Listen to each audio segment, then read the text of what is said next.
What is cracking, brainiacs? Brains, you are. The Matrix Breakers.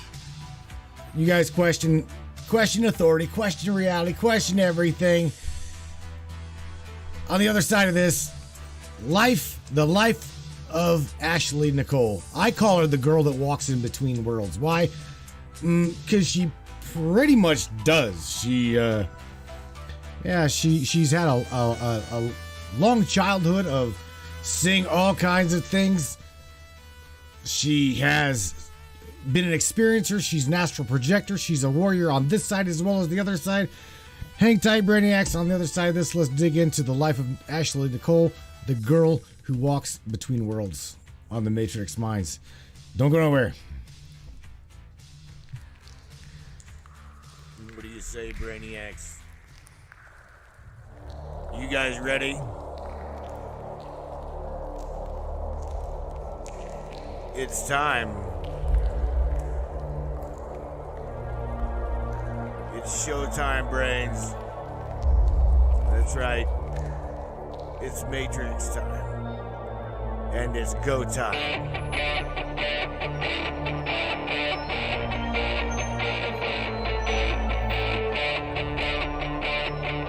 Welcome aboard, everybody.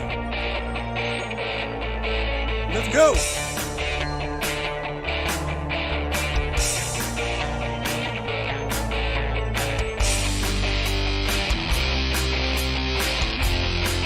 Talk about ufology, conspiracy, controversy, and anything and everything that we can get into tonight.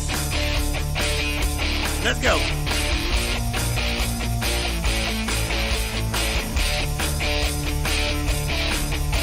Yeah, baby. Yeah.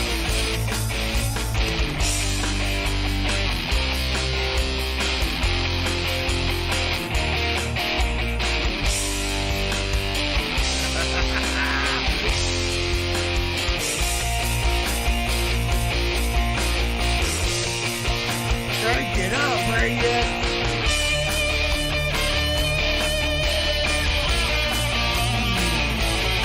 Yeah.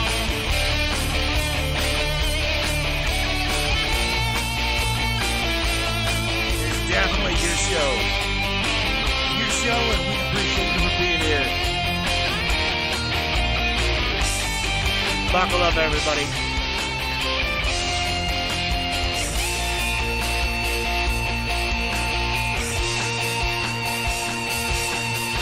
Welcome aboard.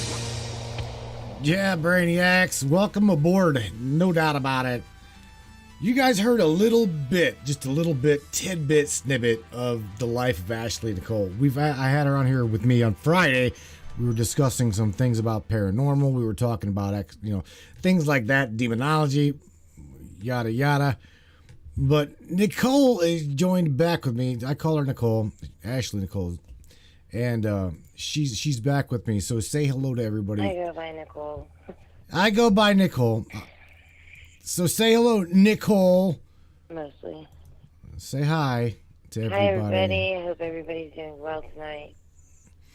We're gonna dive Everyone's doing good. deep into your world. I guess that Nichole. today it turned winter in my state. Well, don't I'm feel. sorry, what? I said don't feel bad because it did over here too. Notice, so if you everybody, I'm wearing. Yeah, like what's up with that? I don't know. I definitely don't know. I'm wearing my sweater. I've got a sweater on right now. So yeah, you're not the only one. You know, it's it's so hard to find, a sweater this time of year. I'm like, where did I put all of my sweaters, jackets, and coats? It's because I usually just get so sick of looking at them by springtime. I just chunk them somewhere in a bag, and then this time of year, I'm like, oh my God, I can't find a single coat or jacket. They are in the storage. Yeah. Yeah, I'm like that too. About let's see, about end of March, going into April, I don't even want to see a coat. Coats, sweaters, flannels. Right. Hell just no. tired of seeing them all over the house, and it's just clutter, and just get it out, get rid of it. So Man. Nichole, who is this beautiful girl below me here? Tell me the life of this young lady below me. When did you start? Well, we from Friday. Okay, let's backtrack a little bit because you shared a little bit of your life from Friday. So just to recap, how old was you when you first really started experiencing the unexplained, the paranormal, unknown known? Tell me all about Nichole. Well, okay. Well, I am a Kansas girl. But I was raised in Texas until I was 10 in the Dallas-Fort Worth area.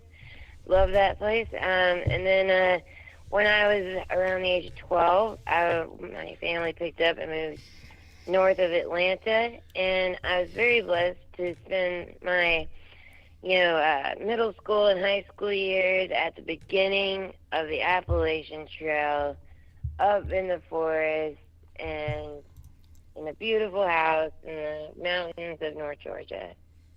And it was close enough to Atlanta that, it was, within driving distance. My dad, I grew up with him traveling a lot for work. So he would come home, Friday evenings, fly home, and then fly, back, to wherever he was working around the United States. So he is my adopted stepfather.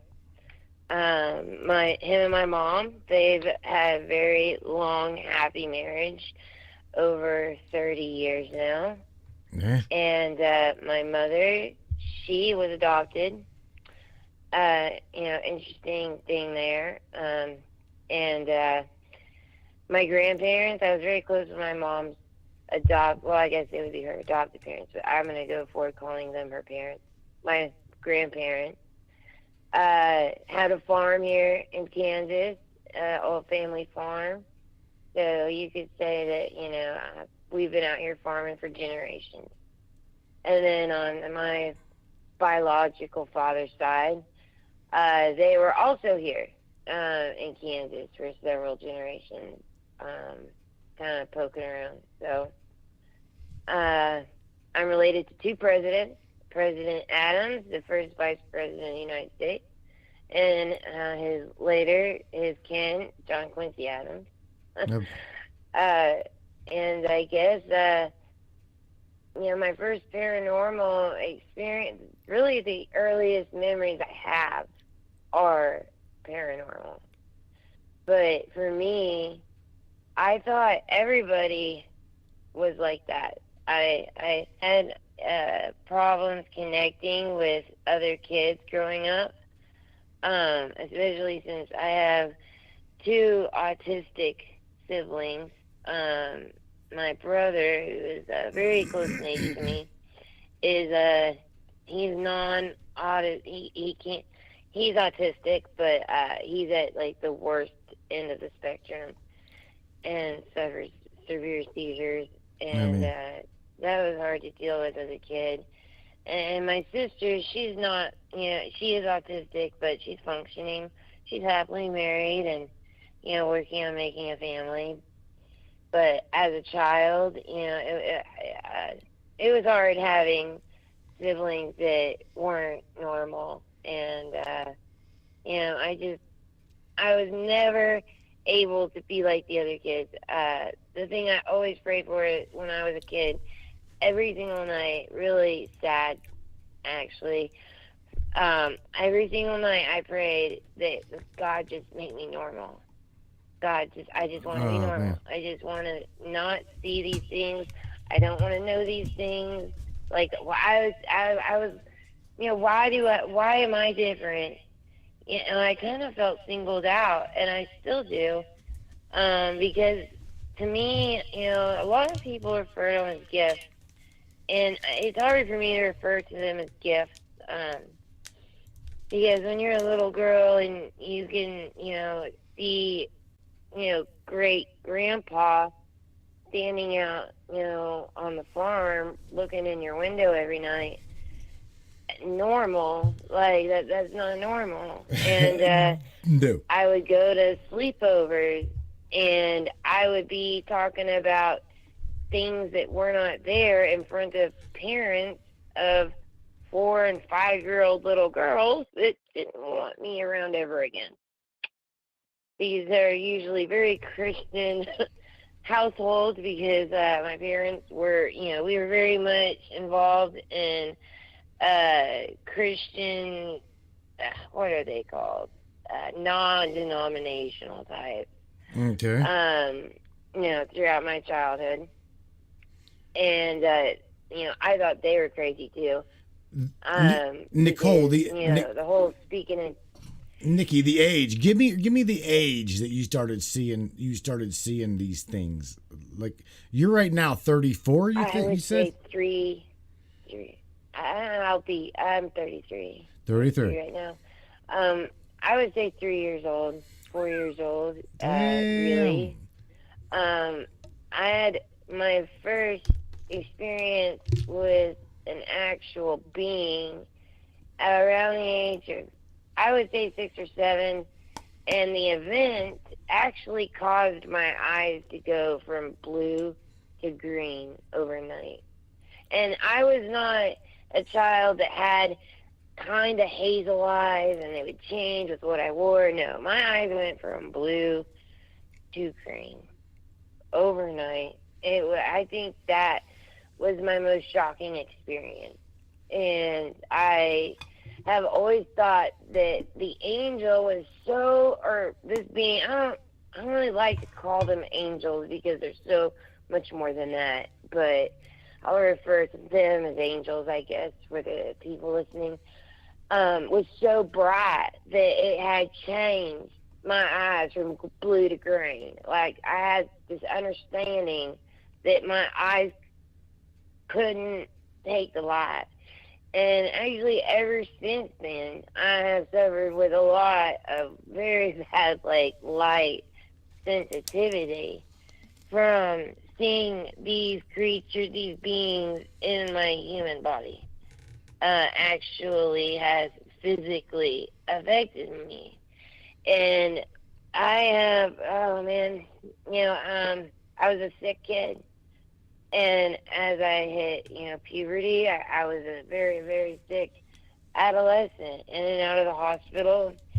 They would say I had croup as a baby, and then, as I got older, they would say I got tonsillitis.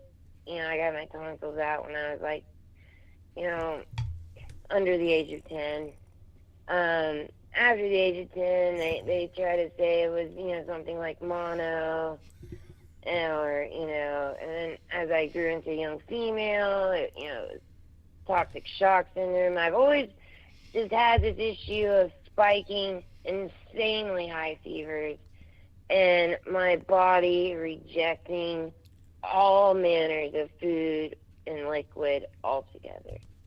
Like, my body will just shut down, and I will puke until every molecule of what was on my stomach will go away. I've done this with food I ate 3 days ago. And it's always been like that. And my mom told me even as an infant, I would randomly projectile vomit like I was possessed or something. I had to sleep, sitting up. I've always had this attack on my physical health. And it's always been there. Like, I don't know how to put it other than I just came this way. And as I got older and, the more I got around a lot of other kids, the more I realized I needed to keep it to myself. And, at the age of 12. Yeah, I flipped out. My mom, my stepdad raised me, but I was forced visitation with my biological father in Kansas pretty much every summer and Christmas of my childhood. I was in Kansas for summer and winter. That would be my year. So I would be, under the age of 10, I was in Texas, and over the age of 10, I was in North Georgia. But every summer, every Christmas, for Thanksgiving, I was in Kansas. And so all the families in Kansas, and grandmas and grandpas and whatnot. Now, Ashleigh, you've biological father. I know from talking to you and your parents that it's not just you who are a seer and a knower. So and it comes from it comes from a long line, right? This is the thing though. Mom's a knower, mom's a seer, and it traveled to you as well. Yeah. So these things. Yeah. These things. I was raised in a household where, I was never told I was crazy. And I thank my parents for that morning because I was being told I was crazy in every other direction. But my mom and dad, they never tried to indoctrinate me or be like, or you want to see this or that. I want to make that very clear. It was more of like a secret that was kind of kept from me as a kid. And then as I got older and I was experiencing things, my mom finally sat me down and was like, look, this is what has happened to me. And my dad, he's always been there for me.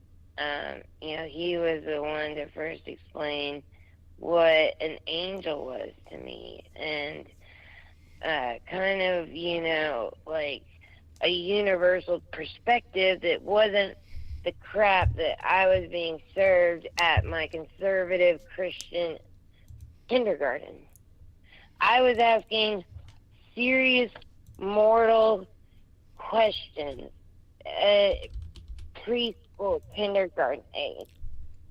I was seeing these things, and other kids were not.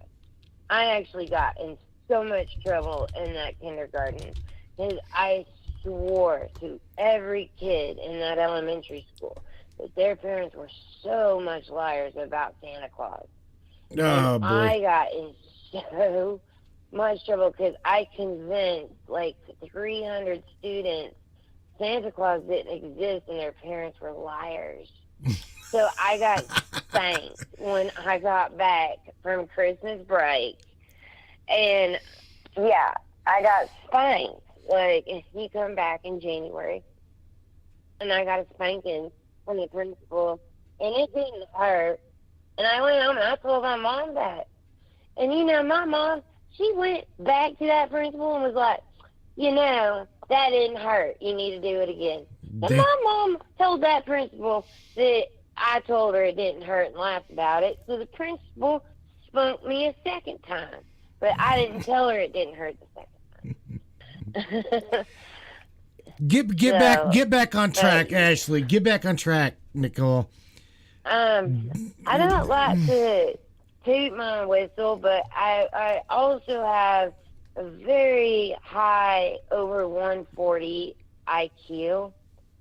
And so I was always just clowning every teacher, preacher, any kind of teacher that ever came around me as a child, because I had this adult understanding that I don't know, I was born like a 1,000-year-old man or something.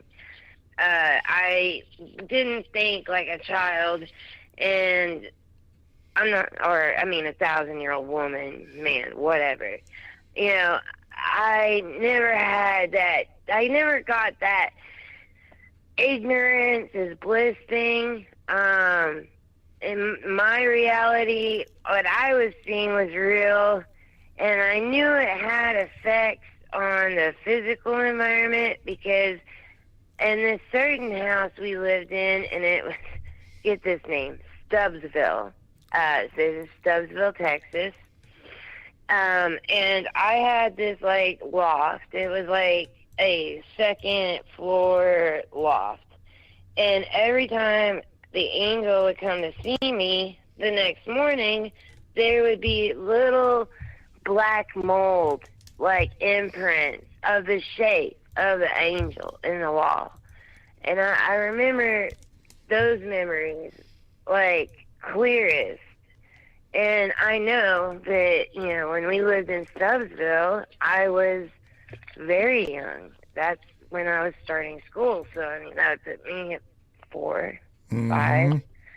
And I had been seeing it, but maybe not able to really articulate it. I was a firstborn child, so I wasn't really talking a lot, you know, until, you know, you probably asked my parents, but, you know, 3 or 4 years old, I wasn't talking a whole bunch. So once I started talking, though, I was asking everybody. And we actually got kicked out of churches because I would argue with preachers. So I read the Bible, and the Bible is what got me through my childhood.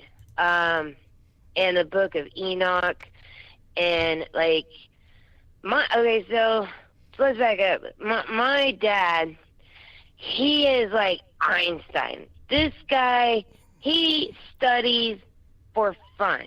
Like, he could be a doctor, a lawyer, a therapist, a rocket scientist, all at the same time. Like, he is one of those guys that, you know, you walk into his office and there's like 100 computer screens and he's working on all of them. I know. I can barely keep up with one computer screen, let alone the other computers. Oh my God. Like, he's a genius. And so I was expected to not act like a dumb kid. My parents, they pushed a hardcore education on me. I read. And then my mom, she would, like, get the dictionary, go through it, find the biggest, most absurd words, and give me, like, 20 of them at a time to, like, do the definition and do, you know, and then I would have to write a 10,000-word essay and have it to her before 2 o'clock every day. But you know what? Doing that to me, you know, I hated her as a kid for it, but it got me through the Strong's Concordance. That really helped me realize that the Bible is so wrong about so many things, especially spiritual things and things about God and the way everything works. And, you know, I've always wanted to write my own Bible, but I realized no one would read it. I was a kid. I was like, I got this. Okay. I got this. Like, I'll fix it, and I will release it to you guys because they got some things wrong. Like, I didn't realize as a kid that you can't do that. All right, Nichole, here's the thing. Let's speed this up a little bit by saying this. There was an event. Sure. Yeah, hang on. There was an event that happened in your life, because I keep showing a screen here that says that I'm pretty damn sure you shared with me. Okay, you shared this with me. That said I know what you want to talk about. There are worlds you never even would believe, as well as another screen I got here. Okay, another screen I got here that says, let me find it right here. When death is at my door every day, it's hard to truly fear anything. Let's go to the event in your life that put you on death's doorstep every day, where you're like, to hell with it.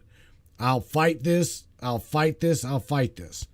Because again, you are a healing girl, but you're still a sickly girl. You're still sick. You're fighting it, right? So what happened, Nichole? I am. Okay. Well, so this biological father of mine, was a horrible, evil man. His name was Steve.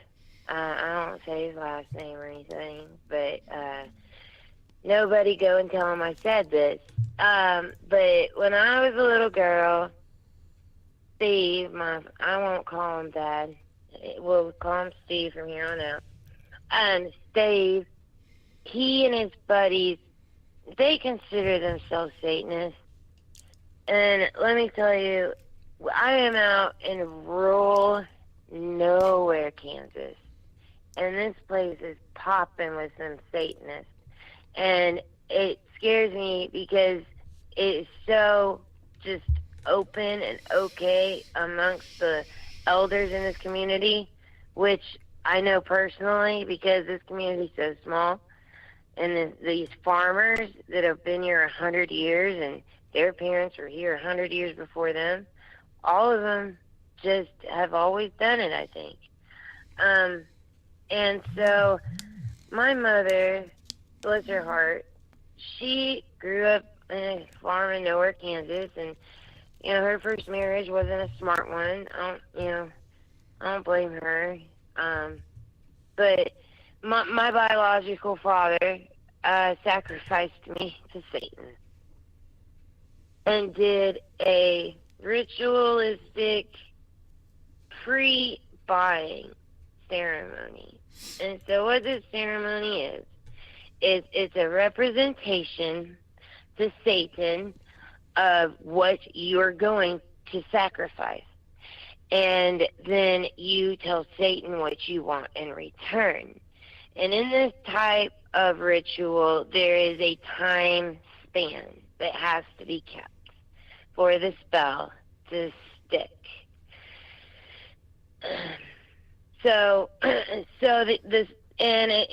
I remember this night. This is my youngest memory.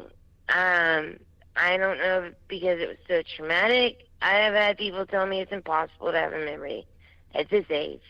But I was almost 3 years old. I remember that I couldn't talk very well because I couldn't tell them exactly what happened to me. But, so, mind you, my mom, Steve, both sets of grandparents are alive. One set are my in-town grandparents. They're not the farmers, Steve's side. My mom's side, all the farmers. My grandma, that I was closer to than anybody. So Steve had me for his visit and had dropped me off at his mom's house once they were done doing this sacrifice on me and taking turns raping me. They took and dropped me off at my grandma Helen's house. I wasn't supposed to say her name. Damn it. My grandmother's house. And she couldn't get me to calm down. And at 2, 3 o'clock in the morning, she calls my grandma. Says, I can't not calm Nikki. My family, I was Nikki. So my grandma, being the woman she was, she got right in her vehicle and she came and got me. And when she got me back to her home, I was in this very frilly, very overly dressed for a baby at 3 a.m. In a beautiful white frilly dress. So she gets me in pajamas. She finds blood on me down there. Someone had cleaned me up. But my grandma was all about, you have to have a full 30-minute scrub bath behind the ears with a wire brush bath before you go to bed. So she bathed me, and she said she rocked me for the rest of that night. And I cried and cried and cried. I bet. That is my first memory. And I remember the shadow that came with it. And when that shadow came, other things started to come. And the shadow can change form. It can go into anybody. And I've always thought of it as like what's called a familiar spirit. And the reason I call it a familiar spirit is because it gets familiar with everybody. Everybody's information, everything about you, everything that you're scared of, everything that you love. This demon will figure it out. And that's why they call it a familiar demon. And I can see the other ones like it, that other people are calling up. And we talked about some of this on Friday with the demonology, and I was telling you how I have these demons that find me.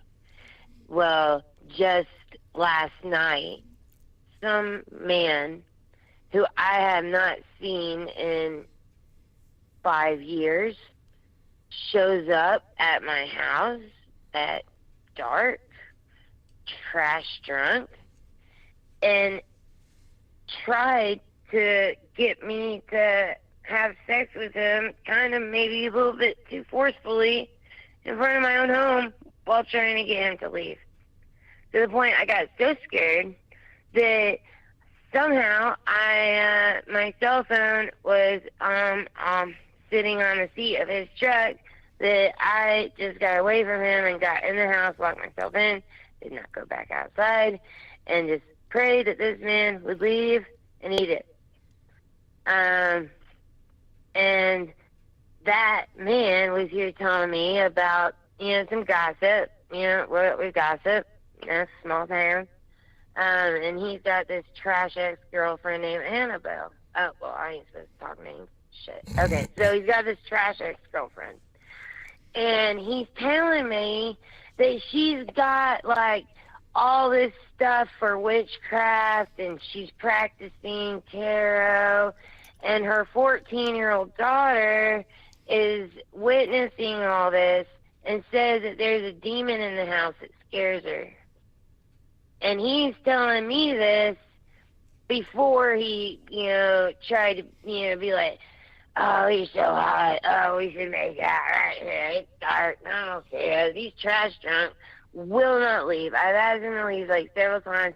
I'm getting frustrated because I was being nice, and I guess I'm just too nice because I was like, no, you need to just leave. You need to get in your truck. You need to leave. Like, I guess because of my, past with, I have PTSD really bad from it. Like, in those moments, like, you just got this panic. You just want to get away from the person.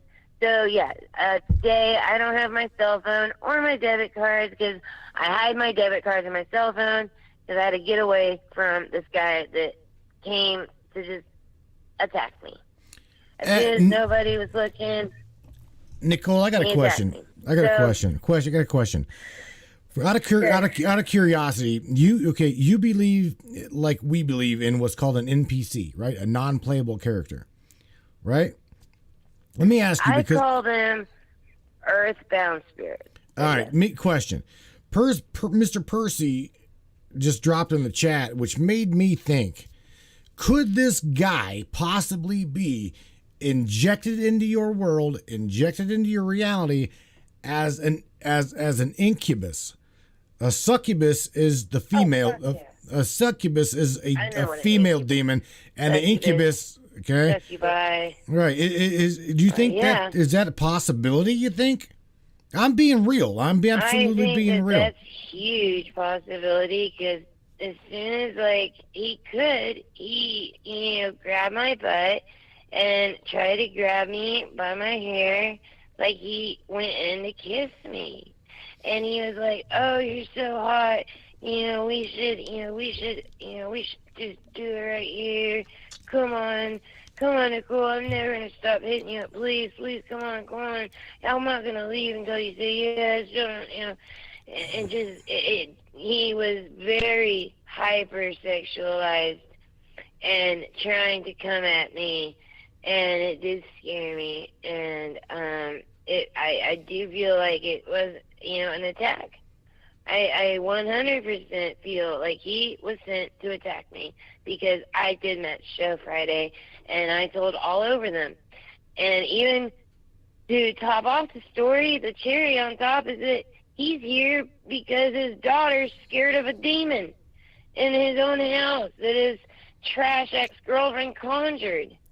I mean, these people are stupid. Like, everybody is buying tarot decks and stones and bones and, stupid scary boxes off the internet. And this shit is affecting the children, man. Like, and they're doing it as if it is not bad and horrible. And you know what? I think that this bullshit society put it in us the day they put in the Wizard of Oz. Are you a good witch or are you a bad witch? There is no difference. Like, you are a witch, you're a witch. There's intention on your spells, but it's the same spirit. It's the same stuff that you're messing with. Whether you're good or you're bad, it's the same thing you're messing with. People think there's a difference. Michelle Espinosa's got a really good question that crossed my mind too. But I know you. You're a sweetheart. You're a really good-hearted girl. And you Michelle Espinosa says, if you knew from the past that this guy was no good, why the hell, Nikki, did you go even close to the dude? I have never had this guy come at me sexually. I haven't seen him in years. And in fact, I was outside trying to get him to leave, but my lovely pain-in-the-ass mother-in-law saw that he was here and went outside. I was like, oh my gosh, Shane, oh my God, it's so good to see you, told me everything. And I'm like, oh my God, blew my brains out because I was trying to get him to leave. And so she was chatting it up with him, and I come in the house, and I tell Justin, look, Shane's here, I'm trying to get rid of him, but your mom's a slut. So I went outside, and I'm like, get away from him, and then she, ditches me outside with him, goes inside. I'm like, are you kidding? Are you kidding? I did not keep him here, Michelle. And my that's mother-in-law did. And that's you. This is your physical world. This is your physical world. Let's shift gears again. Yeah, that's just what has happened in this lifetime. Let's just go now, Nikki. Let's go to the let's shift gears and go to the non-physical side of things. Okay. Okay. So you got a really wild life. I love my sleep. I love my sleep. I am a person that is, a sleeping ass person. I can sleep 10, 12, 15 hours. No problem. But the problem is that's because I leave. I leave and I astral project, I guess is what the kids call it. You definitely do. I just always, just called it my lives because I can't really pick where I go. It's wherever she takes me. On the other side, how do I explain this? Okay, yes, there are parallel dimensions. Yes, there's a lot of shit going on at once. But there's a dimension beyond that can look into any of those other dimensions. And that is, where you go from here to, there's an in-between space that is a kind of covering protection of beyond that space, which I would probably refer to as more the angelic realm.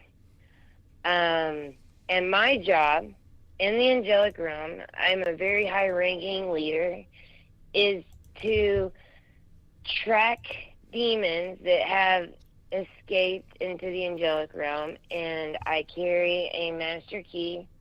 And when I capture a demon, these things are made of energy that can't be destroyed. So I have this key that I can literally stick it anywhere, and I can open this door and kick the demon back down again into the in-between void area. If you don't know how to transverse the in-between, you're going to have really messed up dreams like pink elephants, dancing on your ceiling. That's the in-between. And so this has always been like an issue for me, because there are times where I am gone and I go to, instead of going past the in-between to the angelic realm, I look backwards. And the hardest part is to not look back, because when you look back, I see my other lives and I go into them. And, there have been, it's a really traumatic one that has had me really messed up for a couple years now. I was gone a whole lifetime, and I fell so deeply in love with this man. Sorry. And we had beautiful children, and we had a beautiful home on the ocean, and it wasn't Earth. It was not Earth. It was another planet, beautiful. And I woke up, and I felt everything that you would expect to feel, losing everything and having forgot this place completely. The amnesia kicking in. I'm trying to... Right? Yeah, I'm trying to learn how to control that part of me better, because when I come back after being a long time like that and get slammed into my body, it is so painful, and I have the worst. My kidneys will shut down. I will need dialysis. I will literally be dying the next day. It has been an on, off my entire life. And of course, my body is getting tired of it. And I'm fighting for my life every single day. And about, it's actually almost 4 years now. A doctor gave me 3 months to live just by my liver enzymes and some other things they checked. And then it went into my kidneys. And I've just kept fighting. I quit smoking. I got, I will be honest, I had used, different drugs, and I had got off, any type of chemical, brushing my mouth with baking soda, eating, barely anything, because I can't keep anything down.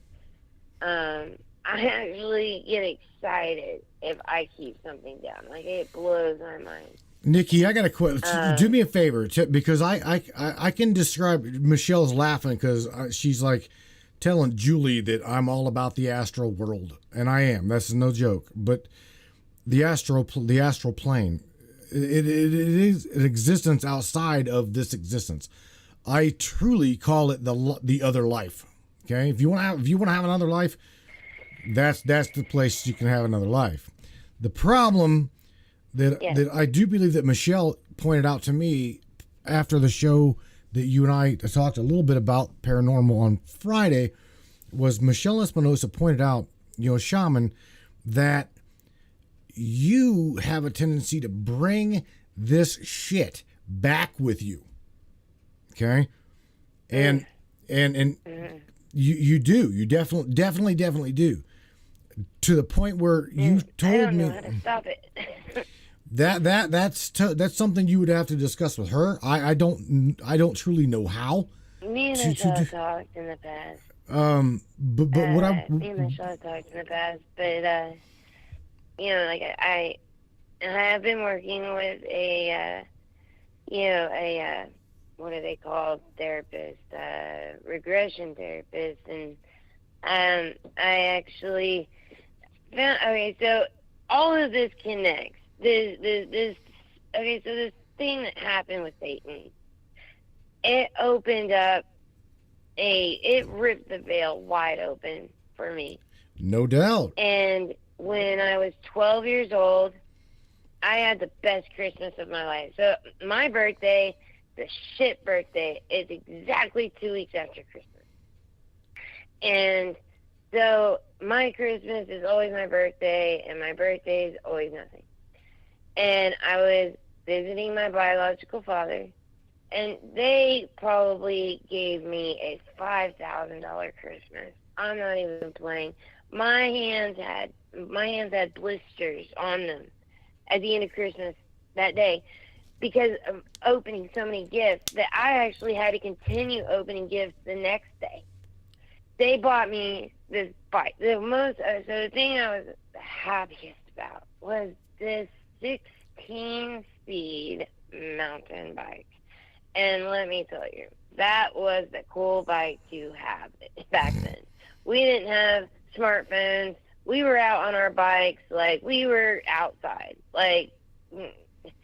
So I had this bike, but he wouldn't let me take it home. And he always pushed for me to live with him, but not so insanely hard as it was laid on me. Nichole, I want you to describe. I want you to describe for us this world that you get pulled into. That's what I want you to get to. Is just dive into it. Just dive into it. Well, let me finish. This is what's important. So I was supposed to move in with them, leave my mom, and my mom says, you know what, come back home to Georgia, we'll pack your things, and you can go live with them. Which, thank God she did this, okay? Because I didn't come back. I didn't want to live with him. And he returned all the gifts to Walmart, and he gave me up for adoption to my stepdad, and didn't want me. What? And his life, yeah. It was on my birthday. He did this. So for my birthday, my dad told me he didn't want me anymore. And I have found out from, an actual Satanist that it is because he missed his time period to kill me. And the reason I know he would have killed me was because he was 100% involved in a very real murder of a girl named Stephanie Schmidt. And there's no way to really prove it, probably at this point, but he confessed it to me when I was a little girl. He would tell me that he was going to murder me just like he did her. Oh, my God. And his cousin is currently in prison for that murder. And that was done in 94. And in 94, I would have been 5, 6 years old. So it was right, in the years after they did their satanic crap to me, in those years, they murdered a college student. And the cousin took the rap for it. And so being able to see that shadow has shown me everything. And on the other side, it's very different. On the other side, you can choose to come and live a life as a human and not remember the other side. But you have to be careful because this is also a test. So I don't really know how to say this without just putting it out there. On the other side, I have a father who's very powerful, who I see as God. And we got in a huge war on the other side, and it was over the destinies. It is our job to protect these planets with humanoid species from these demons. That's my job. My job is to collect giant space demons, from eating planets with civilization. Well, these civilizations have to be tested. They're not allowed to just leave their planet and aimlessly go about the galaxy, because if they did, say if humans got off Earth today and they came across a beautiful civilization, let's go ahead and be really just out there and say the movie Avatar. We'd kill it. We'd kill it. We would kill the shit out of them. Oh, yeah. And that is a civilization that we cannot allow to be running around space. And my father is a creator. He gives powers. And he is very powerful. But you can make any choice you want. You can work. You can, live. There's anything you want on the other side. But you gotta earn it in a way. You can't be a evil, horrific, just shit person. And if you are, you'll just continue to live and die on Earth forever. Your energy will forever just be recycled. And that is a fate worse than death, because you get to die a bunch of times and you get to lose everything. And you come in with nothing. You come in naked, you leave naked. So, the evil shit person that you are for whatever crap you have in your life, that your kids are going to sell at a garage sale for 50 cents when you die. And you get to see that. And, I don't feel bad for those evil ones that have that. I don't. And then there are good energies, spirits, that pass the test. And then you get to live on that angelic realm.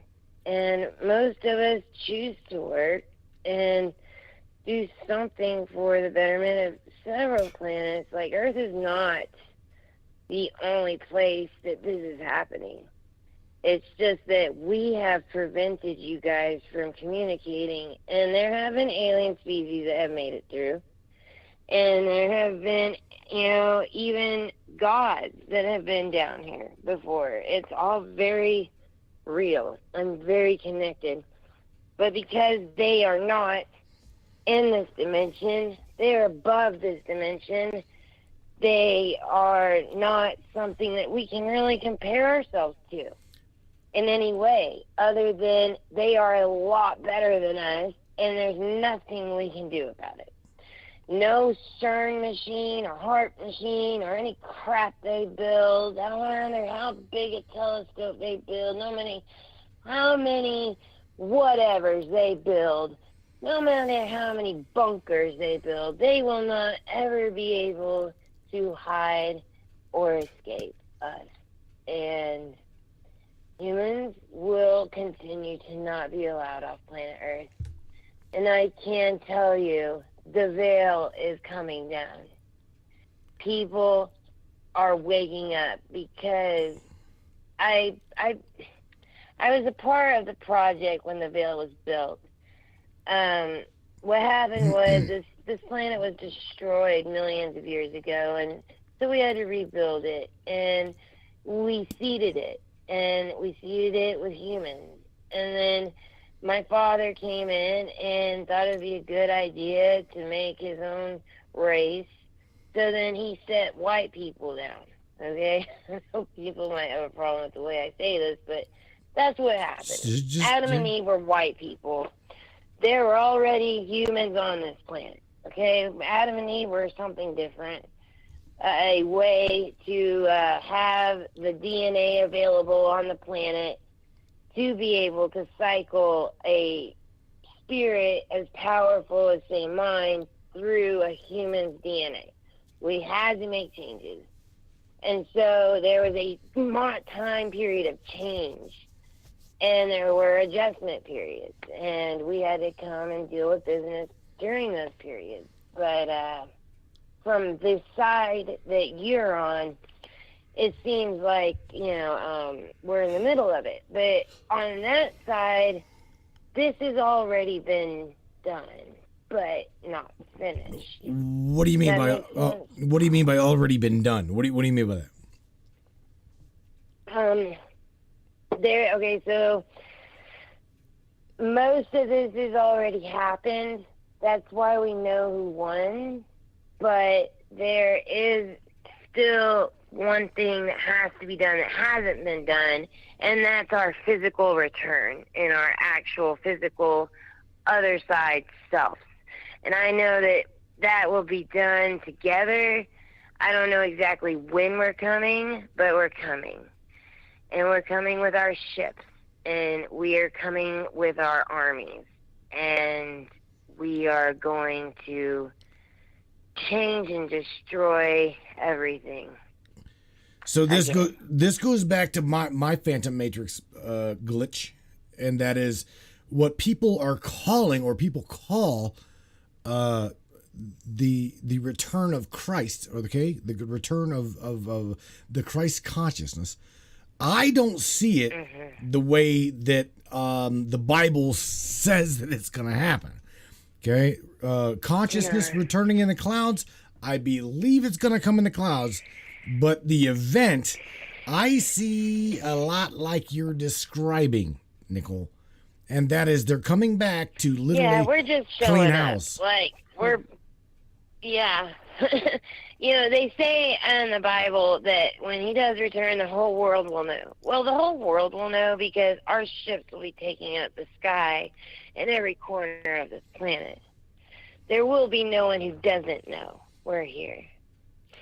And I can tell you that I have siblings, and we all already have very extensive technology hidden on the planet.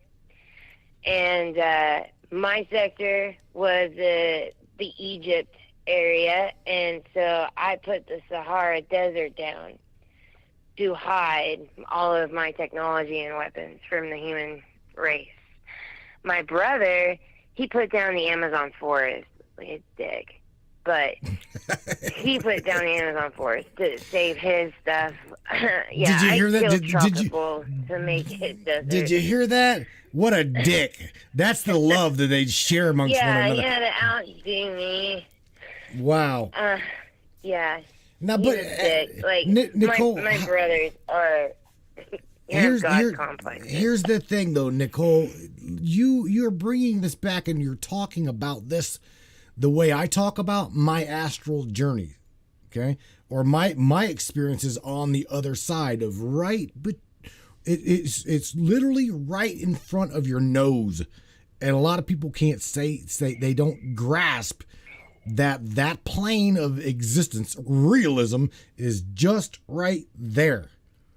Again, you're telling this story. Well, the problem is this: like you just got gasoline. Your brain is telling you what to see. So right. How do we actually know that we're all seeing the same thing? We're not. If you were to describe a color in words, how would you describe that color? Right. Without using any colors, how do you describe a color? How do you describe a smell without referring to smell? How do you explain your own reflection without using a mirror? It's impossible to explain something that we know for a fact we can't use all of our brain. For some reason, there is this block. You know, humans use, 10% of their brain? There is a block on our eyesight. You know, we can only see this tiny bit of what's there. And I can tell you the colors on the other side, there are so many different colors. This side is like black and white compared to the other side. Oh, yeah, vivid color. And this other side is there are different colors. There are so many, many, many different colors. I don't know how to explain. I don't know how to explain a color. You can't. I don't know how to explain. I can't. You can't. Okay, you cannot. There are these deadly flowers that grow on this planet. I like on the other side, and I try and draw them, And I try and warn people, if you go to another planet and you see giant, beautiful jellyfish looking like flowers on the ground, they are carnivorous. Be careful. They'll eat you. But the pretty stuff eats you. But it's like, I don't know how to say it other than the human flesh itself is what's holding you from seeing this other plane of it, and the reason that there are glitches is because we are all seeing different things. Our brains are telling us what to see. Our brains are taking the information sent in nerves from our eyeballs to our brain to be processed. We don't see with our eyes. We see with our brain. And I think that's hard for a lot of people to accept, is that, well, I can't see it. Well, you can't see it with human eyes. You literally can't. Right. There's a block. There's a screen there. You can only see it. And so, so you know how, like, people always say, oh, I saw a shadow out of the corner of my eye, but when I looked, nothing was there. Well, fascinating thing about the human eye is that we actually process our peripheral vision 90% faster than we do the vision that is directly in front of us. Our peripheral vision is like super powered. Mm-hmm. So instead of trying to look at shadows in the corner of your eye, why don't you try and keep it in the corner of your eye so you can look at it? Because these things, these shadows, they're there. But because your brain is processing your peripheral vision better than your forward vision, it's best to try and look with your peripheral vision, but don't seek it out. If you're not seeing things, if you're not hearing things, you're not feeling things, please don't seek out trying to find out. Because what will come will be something horrible. The only thing that wants to mess with humans, I can promise you no one wants to help humans. The only thing that wants to have anything to do with humans is what I call familiar spirits. I call them that because they make themselves very familiar with you. And that's a problem. And they are everywhere. And they can suck energy, life energy, out of you for themselves. And in fact, if they even give themselves God status and you die in their name, your soul, your spirit, your energy can build these things up. That's how we end up with problems like, there's evidence, real evidence of poor children, being taken up by a poltergeist. That literally probably happened from some innocent trip to the grocery store where just the wrong thing saw your kid and followed you home, and you have no idea because you can't see it. Damn. These are everywhere. They're everywhere. And they would love and be very happy and would clamor over each other to speak to you.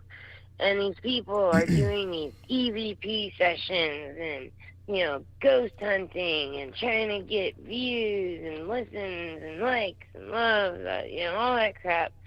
And they, in return, there's a price. I want to make sure I say that. There's a price for knowledge. There's always a price. You go seeking for something, you'll find it, but there'll always be a price for it. And just make sure that if you are looking and you're trying to do these things, just realize that you don't get to choose really what the price is. And the price could be your family. The price could be your life. These things are very good at manipulating time and space And if they become powerful enough in your life because you've manifested this spirit, this thought, this energy, it will do nothing but destroy you. You need to be careful. Nichole, I want to. I want you to say something. I want you to talk a little bit because you and I have talked quite a bit about the astral plane and about the other worlds that are out there. I want you, because you said and you have told me more than once that you and your people helped to create the veil. You said that you've told me prior that it's mechanical. Can you explain to everybody the mechanical part of the veil, and how does that work?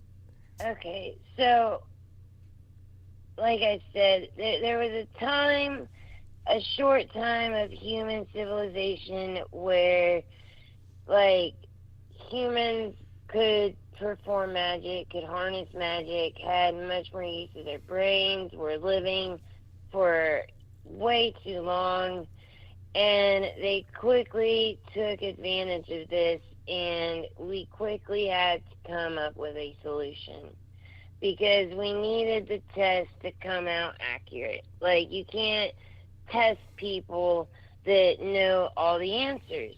You have to have a blind study, and my father became very distrusting because my father is the most giving person in the universe, literally.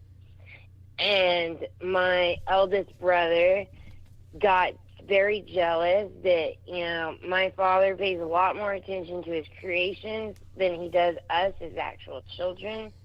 So my brother came down and perverted humans.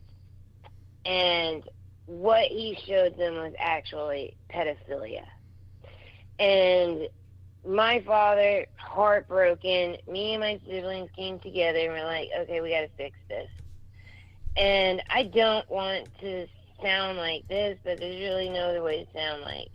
A kind of Noah's Ark situation, a restart happened. We cut down all the ancient trees, and that's how you have, like, the canyons in the United States. Devil's Tower, baby. Devil's Tower. Giant trees. And they have been petrified into rock at this point.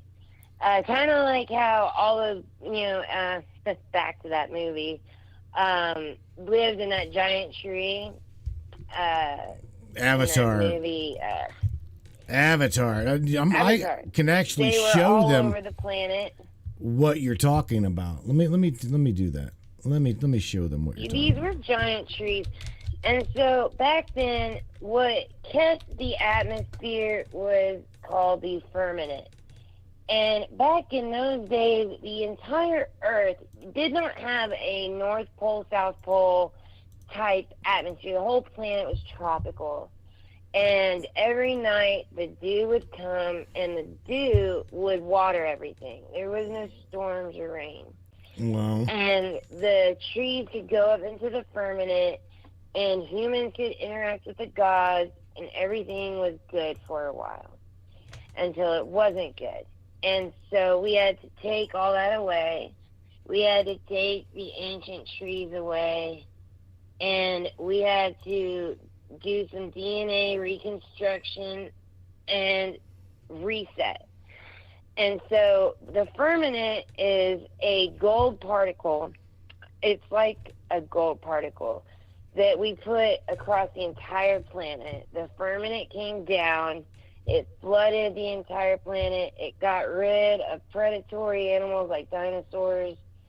It created an ice age. It was like a complete reset and global warming, the melting of the ice caps. I don't understand why people don't get that the ice caps, we know that they haven't always been there. They really don't belong there. I'm sorry if you live in Florida or somewhere near the coast, but those ice caps aren't supposed to be there. It's just we had to find a way to store a lot of water very quickly because the firmament was nothing but water. And human lives were shortened, and magic was taken away, and this veil was made to put a frequency into all of the air, all of the ground. And what this frequency does is it interrupts the frequencies that are needed to practice magic. That's why it's very hard to practice magic. If you are practicing, it's very temperamental because there is a frequency that is cutting you off. And that frequency is the veil. The veil was made by, I guess you would call it ancient alien technology. I don't know.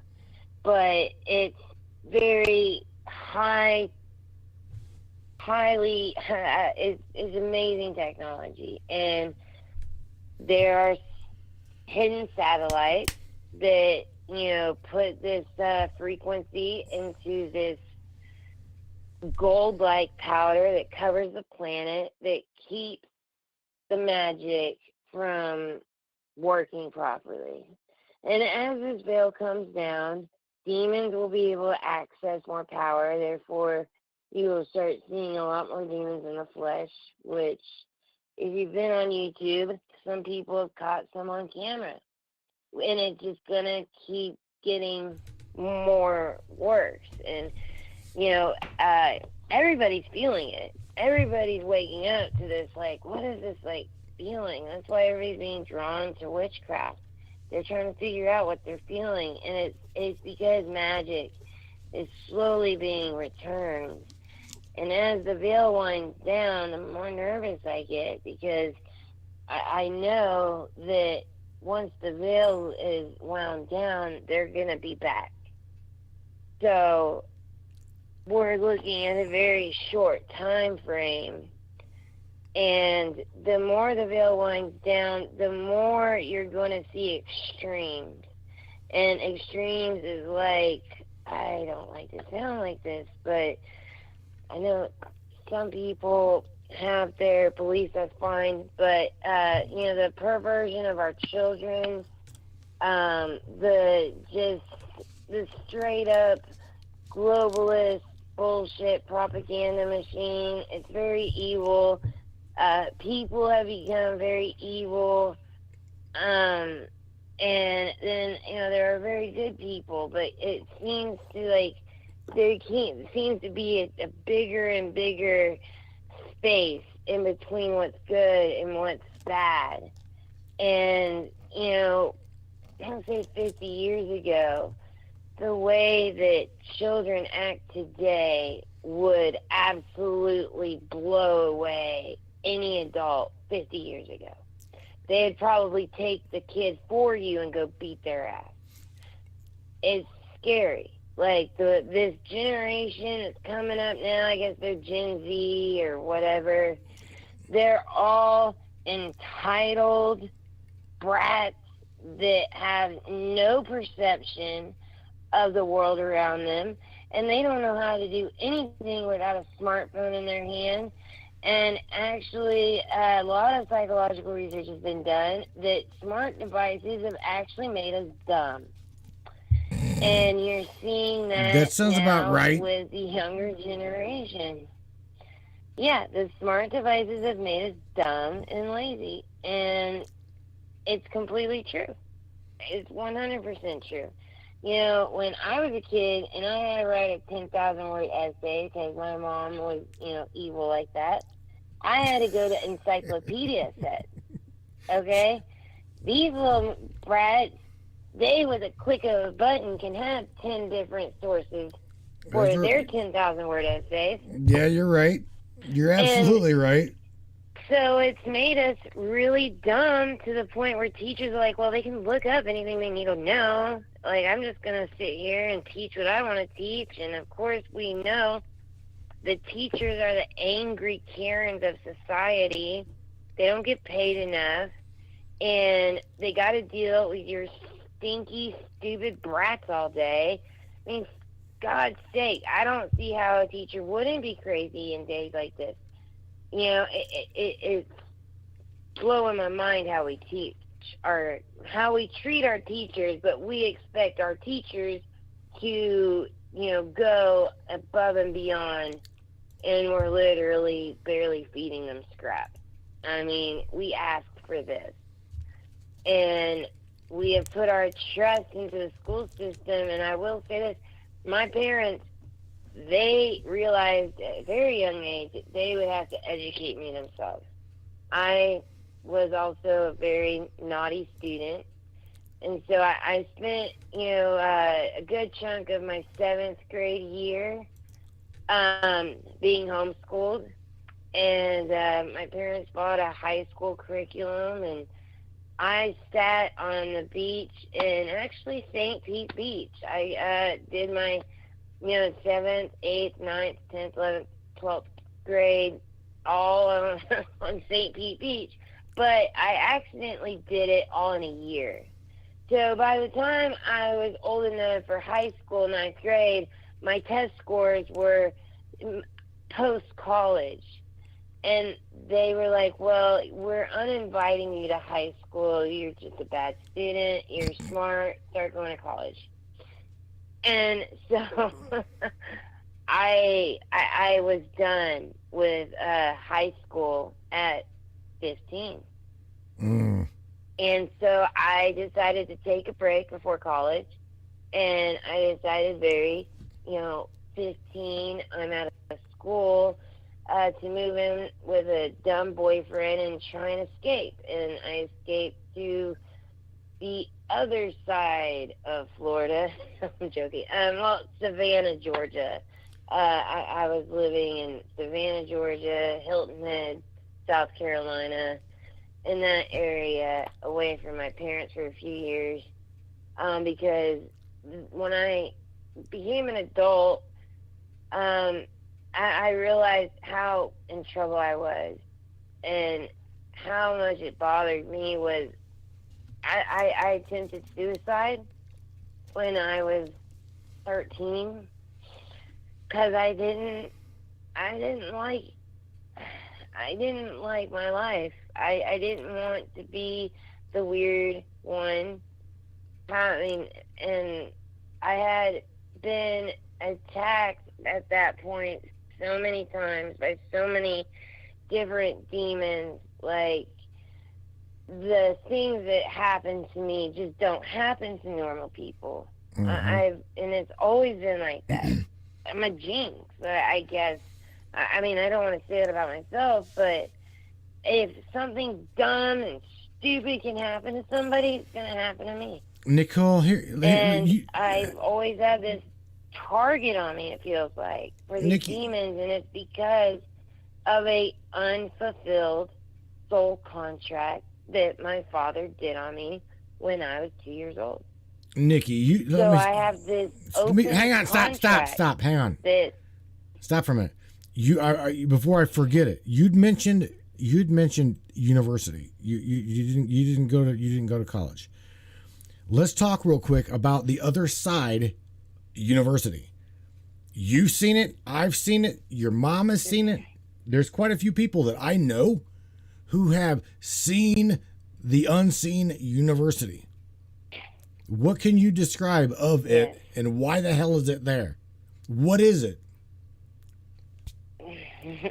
The university is where you go and you decide that you actually want to help out.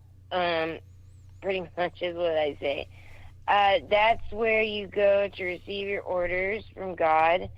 That's where you're taught your skill, your weapons, your defense. That's where we go to get updated on demon locations, different civilizations, and issues that different civilizations are facing, how we should be involved. That is headquarters, pretty much. I would compare it to, the most beautiful Roman construction / Egyptian construction slash Mesoamerican slash French architecture, the most beautiful place you've ever seen ever, and it sprawls and it just goes on forever. God does have a seat there. He is the one that provided all of this lovely energy that we just use and shit on him for, but that's another day. And that's where we go to get our weapons. That's where we go to learn. That's where you would go if you say, hey, I don't want to build Harleys in the woods on this planet for the rest of my life. I would like to go and fight demons. That's where you go and you would learn how to fight demons. That's where we still learn on the other side. There's an unlimited amount of knowledge that you get automatically, but there's also knowledge that you can learn. It's a very telepathic society. It's almost like in the Matrix, how like they put a disc in and like he's like da-da-da-da-da, and I'm like a karate master, and he like whoops Morpheus' ass because he got downloaded. Well, the university is where you get your downloads. And let me ask you a question. You would literally have a room of guns fly at you, pick your gun. I mean, not exactly like that, but very close to that. Let me ask you a question, Nichole, please. Nichole. That's also where I boss people around. is the same place that you've gone the same place I have gone? It is almost so white bright that it is almost the walls, the floor are almost see-through. It is that almost bright white. Like it hurts your eyes. Correct. Like, right. Okay. Yes, I truly believe it just because of the light you're talking about. It's so bright. There's not a single shadow. There is no shadow there. None. And there is only light. And when the angel that came to me, the first one, not the first one, the one that changed my eye color, that's where I'd gone, was to the university. And I was shown what I was, and that I was a child of God, and I was a goddess, and that this was what was expected of me, and that this is the way I have to live my life, and that this is where, they took me and gave me my download of what I was. And they also gave me the download of astral projection. They literally came and opened up this, wall in my room, and there was the university, a straight path door. And it was so bright, it changed my eye color.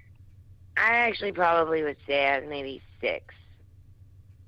5, 6. I remember what house we lived in. We had a exchange student from Denmark living with us at the time, and she noticed first that my eyes had dramatically changed over the night. I was like, you didn't see the lights? What? Like, I couldn't believe that she hadn't seen it. I couldn't believe that the light didn't wake her up. I couldn't believe it. And it's so incredibly bright that with human eyes, you can't really look at it. It's because your eyes don't have the power to process even what you're seeing. It would probably... Matt, you had to have had your third eye open to have seen the details that you saw, because most people just say that they see a person usually, and it's all just bright white behind them. But I've not seen it. For you to have actually seen the, what you're talking about, you had to have seen it in an astral form of some kind. You Nichole, can be as I don't. Here's the thing. You and your mom have seen things there that I have not seen. Okay. To me, I am always have, if I have ever been there and remember, I can remember it very, very clearly. And it's like I told you, what sticks out in my mind is an infinite amount of books. Okay, shelf after shelf after shelf after shelf after shelf after shelf, enormous amounts of books. But the thing is again, if you look at the floor is damn near it looks like marble, bright, but like a creamy bright white, almost incandescent. Your mom and you have seen the globe of Earth outside of wherever I'm talking about. I don't know if I've been to this university or not. I'm just telling you what I have Well, seen. like I said, over there, you can look at here as if it were a book. There, like I said, the hardest thing there is to not look back, because love is so powerful. Love is the most powerful emotion. It is the most, if you want to create energy, love is the strongest energy to use. And you look back on the things you love, and yes, if you're there, you look back and Earth is there, as if you could just okay, so there's this movie, it's called Tomorrowland, and in it they have this giant machine where they can stand at this pedestal that's Earth, and they can point to a spot on Earth and zoom in and look at it like 1,000 years in the past, or look at it 1,000 years in the future. And they made this machine, and the future just shows them Earth destroyed, no matter what they do. And like they're trying to figure out in the movie how to keep it from happening. That is what it's like. It's like a pedestal. I don't. Like I said, it's hard to describe a color. You can access Earth. And then you can also go back. It's up to you. And while you're astral, you have a chain. It's like a magic glowy anklet. It, keeps you connected. An anklet. To the Earth. An anklet.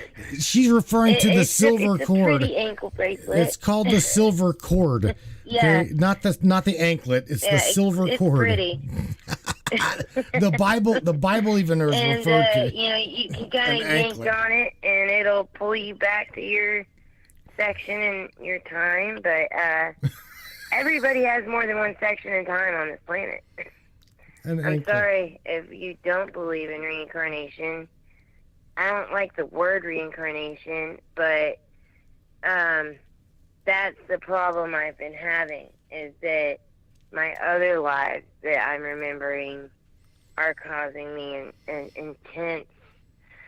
I mean, imagine your family, the people you love, dying 1,000 times. You don't just feel it that one time.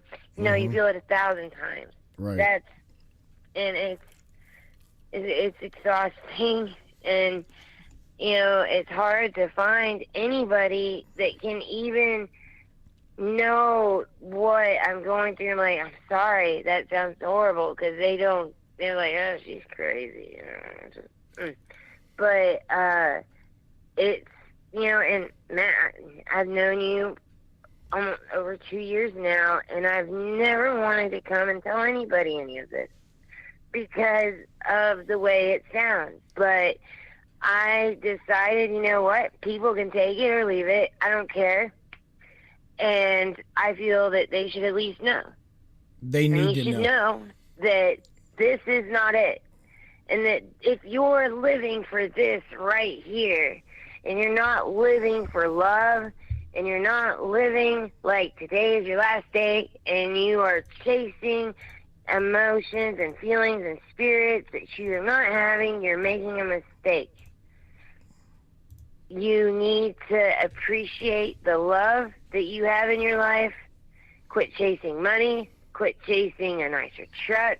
Chase that time with your family instead, because those connections with love that you make are worth so much more that you actually get to take them with you when you leave here. But you don't get to take that new truck. You don't get to take that big filled bank account. But you do get to take that love, and it leaves parts of you scattered across time. And you end up with a regression therapist who helps you pick up all these soul splinters. But yes, from the university is where you make your decisions on what you want to do on the other side. And whether you can know it right now or see it right now or not, you already have. You are already on the other side. There's already, you've been there. You've done that. You just can't remember. Because we built the veil so very good this time that nobody is supposed to. This is why the veil is running down, okay? That's why people are seeing these things. That's why you saw the university, Matt. You were never supposed to see that. Oops. Nobody's supposed to see this. You're supposed to make these decisions without knowing the truth. You're supposed to be able to make these decisions without knowing for a fact that you're going to go through to the other side. And the veil is winding down, which means you are part of the most important generation. And that's the generation that's going to see us return. And the world is going to shit themselves. And it's going to be like some cheesy Marvel movie, and no one's going to be able to stop us. No one's going to have any type of technology to mess with us. It's just going to happen, bottom line. And we're going to take out the bad. And I hate to say it, but I'm looking forward to it, because I've put a lot of myself into this planet. My DNA has put a lot into the country. You know, like I said, I am a straight line descendant of the first vice president of this country, who made this country because he saw things like I saw, and he saw the need for the ability to research it and talk about it and not be burned alive for your beliefs.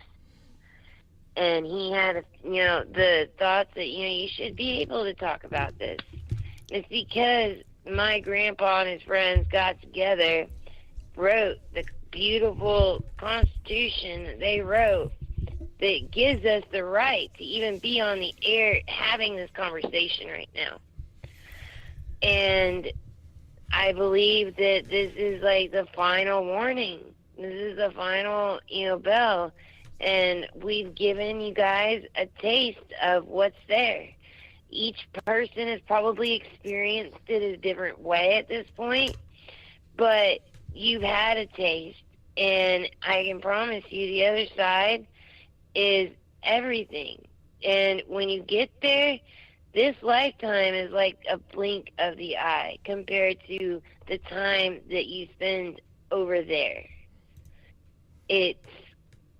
I've, been around for millions of years over there.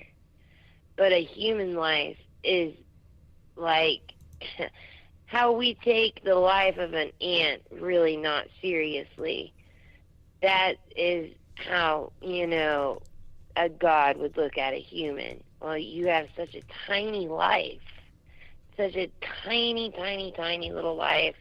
You're such a tiny, tiny little human on this globe, and a lot of you have this really, really big ego and mindset that, you're the center of the world, and, you need to chase this lifestyle, and it's not cool to think like that. Well, it's, you need to change the way that you think.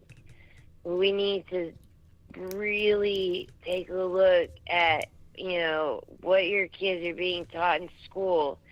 I mean, my parents, they ripped me out of school and taught me themselves, because the schools are only teaching your kids to be little psychopaths. And that's what, quote, they want. Like, they are the people that think they can fight us. They think that they can bring these demons forward that can win against us. These demons have spent centuries trying to prepare humans for war against us. And it's folly. But these humans are real. And they do not like people like our dear Matt here that is putting a platform out there to tell the truth. That there is something huge coming, and you don't have to be scared of it. They want you to be scared of it. They want you to think that they're going to pull some horrible UFO invasion bullshit. Let me tell you, they have UFO type S-planes. They're going to try and pretend they're us and make us seem crazy and evil, when the crazy evil ones are here on this planet. They have been preparing because they talk to demons. Let me share something. The demons know we're coming, and they know we're coming to end them. Nichole, let me share something with you that I know that I have brought back from the other side. Okay, the other side of knowing, and that is this. You're describing ships. Okay. I can refer to my own self. I refer to my own self as just, I don't know. Michelle Espinosa knows that I am very, very confident on the non-physical side of my nose. Okay, the non-physical side. Right. I know. I literally know that we as creators, okay, we're an aspect of all of love divinity, okay, but I also know that we are only an aspect, only a minute little speck of that totality consciousness that we are, okay. I also know that because I too am a demon hunter, I cannot have a bad dream anymore. I don't have nightmares. To be honest with you, I wish I did. Okay, I don't really have a nightmare. It's like, because it's like the moment I am sucked into a conscious nightmare is whenever I become very, very lucid, very, very radically aware of where I'm at.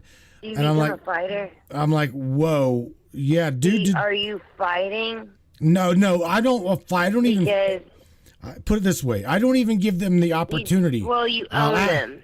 I pretty much, I'm like, look, dude. Okay, I mean, I've accidentally blown some shit up. Yeah, you're a badass, right?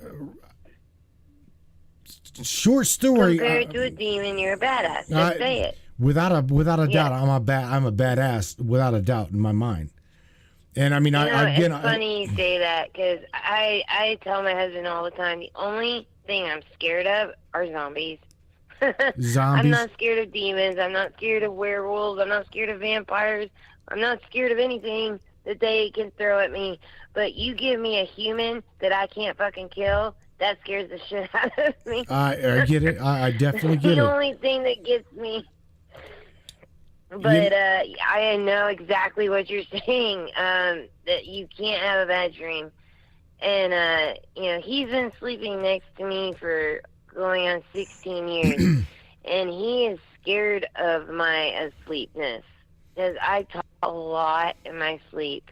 And he says that I have a voice that's not mine, and I am happily killing the fuck out of things in like brutal, just disgusting ways. And he is like, I'm like, well, what am I saying? What am I saying? He's like, it's just fucked up. Like, you are like, playing in their blood, and like, you're just talking like so crazy and evil, and you are enjoying it. Well, yeah, I do enjoy good demon hunt and kill. I'm sorry. But, I don't really understand that part as well, though, because I've had projections where the demons go, I throw them into, beyond the doorway. And then I've had them where I conjure a weapon of some kind and kill them. And it's that other side information that's so precious, because it is so hard to bring this information back. That is so hard to do. And when I first wake up, it's like, oh, I can remember that, no problem. And then as soon as I open my eyes, it's gone. I'm so mad.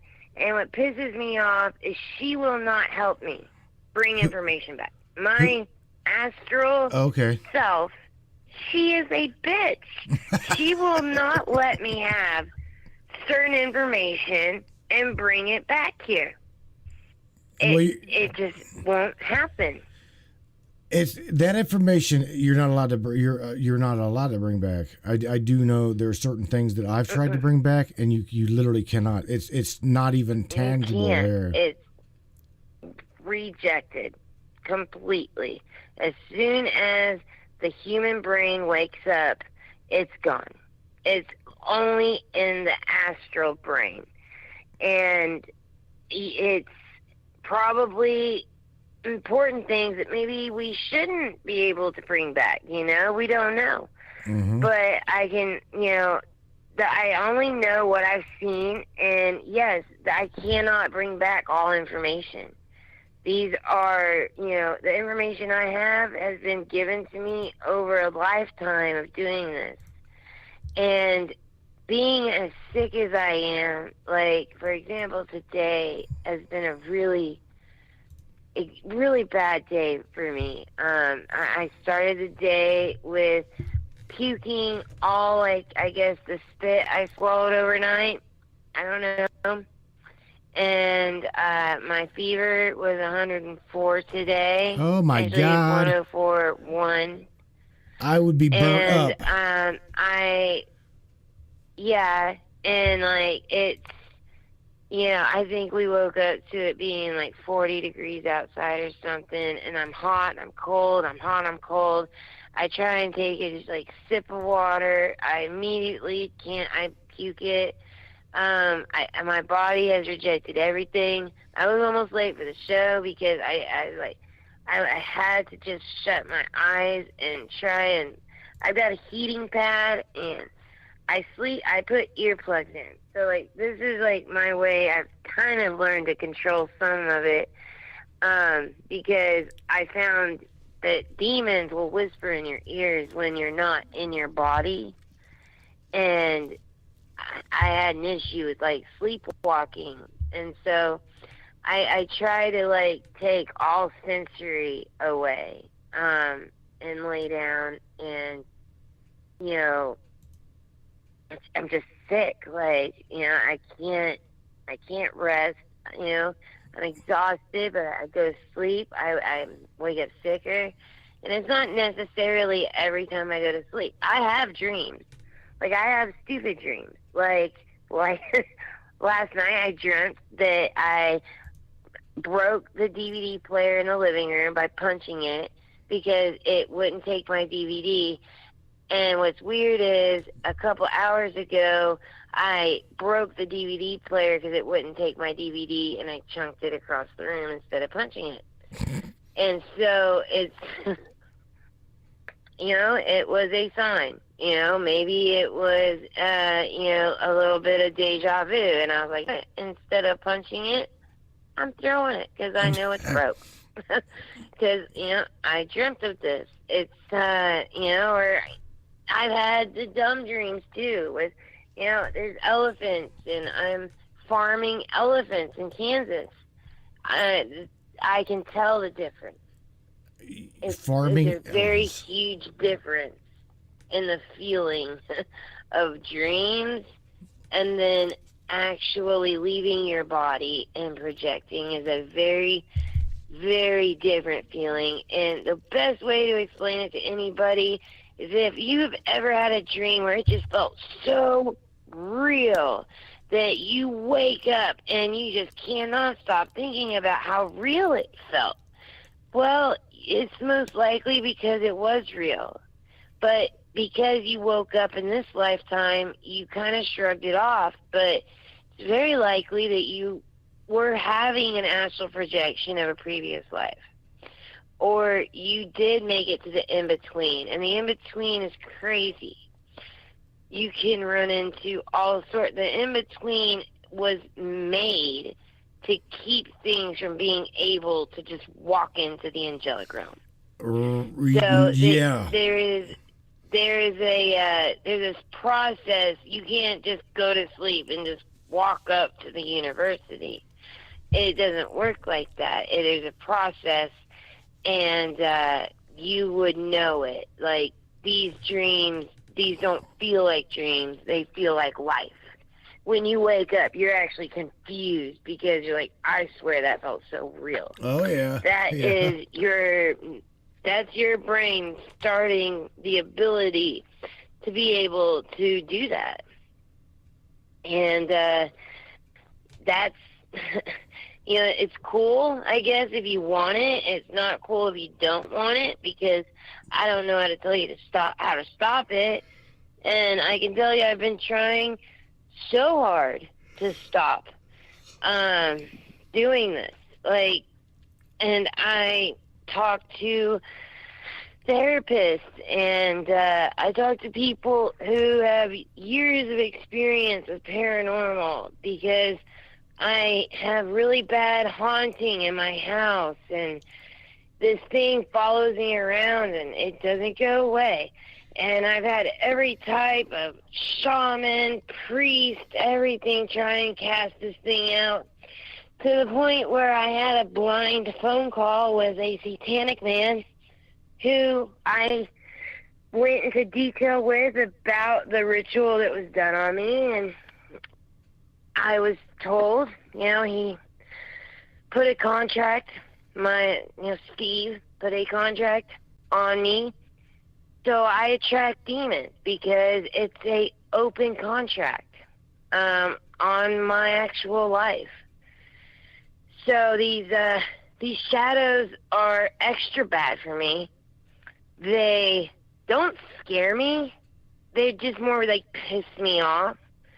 For example, right now I've got this haunting that likes to pound the walls and likes to pound the floor. I have a basement, and I'll be standing somewhere in the house, and it feels like someone's taking a broom handle and stomping it right under my feet. But that's physically impossible because the ceiling in my basement's covered in ductwork. And there's another one that keeps unlocking my doors at night. So I had to go and buy 2x4s. I have literal 2x4s on all of my outside doors to keep them shut at nighttime because I have a ghost that unlocks the bolt locks. What the hell? So I have 2x4s that I put in these metal like hooks that are on either side of my door to keep them from being able to be opened because this thing keeps unlocking and opening doors.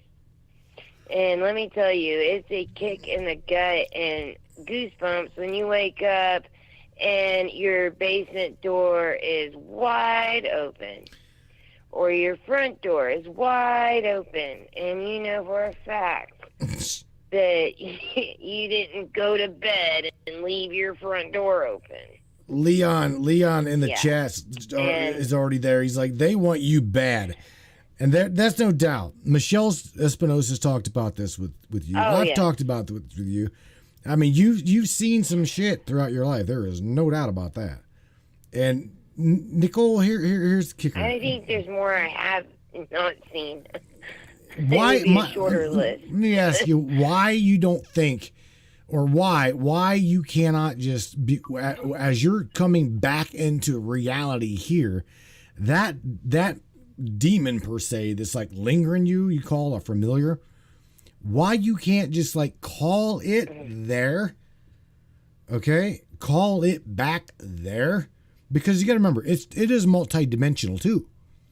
So call just This as you're thing knows what I am. I've already got the answer for him. well then stomp its All ass. these demons know what I am, so they don't want to get anywhere near me on the other side and will not come near me because they know I'll kill them. Oh yeah. They hide. They know who I am, and that is a problem. And they have become very powerful. There's a specific demon that's the worst right now, and I have been calling him the Goat Man. And I accidentally conjured him back probably about 4 years ago. My parents do goats, okay? Mm-hmm. And they do giant white Saanen goats. They're beautiful. They're mountain goats. Well, they had a boy goat who wouldn't eat, would just run the fence, wanting to jump it for pussy. So we had to get him away from all the pussy so he would eat food. And he got himself, like, tied up. So I don't know to this day how this happened. But at 3 a.m., I go outside, and this goat is hanging upside down, exactly upside down. And like the cording he was on had created this web design all over this thicket of like small trees that he shouldn't have been able to get to. And he was hanging like a hangman's noose from his neck upside down. And I had to go into the pitch black. And let me tell you, I don't have any neighbors.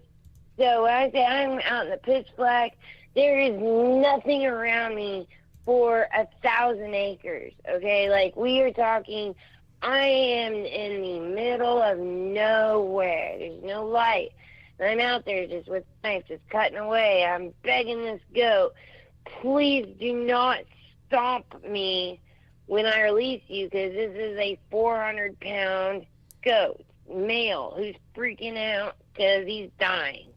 And he was screaming, and the screams gave me the chills. Like, something about a goat in pain screaming. It's like it sounds like, it sounds crazy. And that night was the first time I saw it. I looked over, and there was a goat man standing and watching me in the trees. And it watched me, like, let this goat free. Thank God. His name is Cannon. He didn't stomp me. And I actually brought the goat into my house. I was that worried. And I took him down to the basement, got him dried up, checked him to make sure he didn't have any injuries. And that night I saw that thing. And I think for some reason the fact that it saw I cared so much for this goat, it follows me. Like, it just watches and lingers. And this is why interdimensional creature. This is why you call it the familiar, right? Is because it was brought back or was conjured to you. This is different than a familiar. A familiar does not have a physical body. They can borrow bodies, but they can't stay in them. An interdimensional is one that actually has a physical manifested body. So like a rake or a Bigfoot. We know these creatures are out there. They are very real, but because they are part magic, they can disappear into thin air as well. And this is part of that dimension that we can't see, that we're going to have to learn about to be able to protect ourselves from these things. Because right now, I have no idea what to do with this thing. I have thrown everything at it. It won't leave, and I can see it. So that's a problem for me. I got a question. I'm learning to just ignore it. Nichole, you've also mentioned that you've seen like almost a banshee out your back door, right? You remember that? Mm-hmm. Like, is it kind of like the same thing? This thing was so. This is different. This is like a bush creature, and okay, so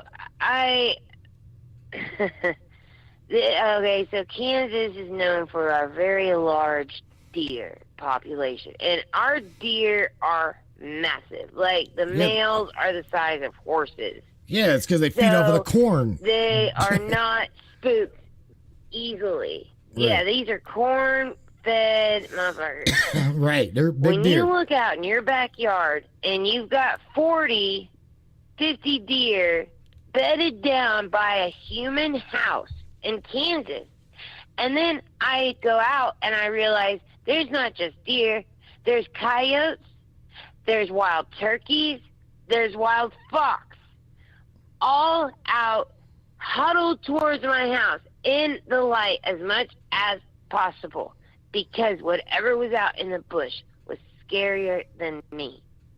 And I live in the middle of nowhere, so it was not a human. There was something out there that was the size of a freaking SUV with eyes red as blood that would growl and the ground would shake. And I have only experienced that creature once, but there are certain nights I can see out my kitchen window into the backyard. I can see the nights that the deer and the coyotes, they bed down together, because there's something crazy messed up out in the wilderness of nowhere, Kansas.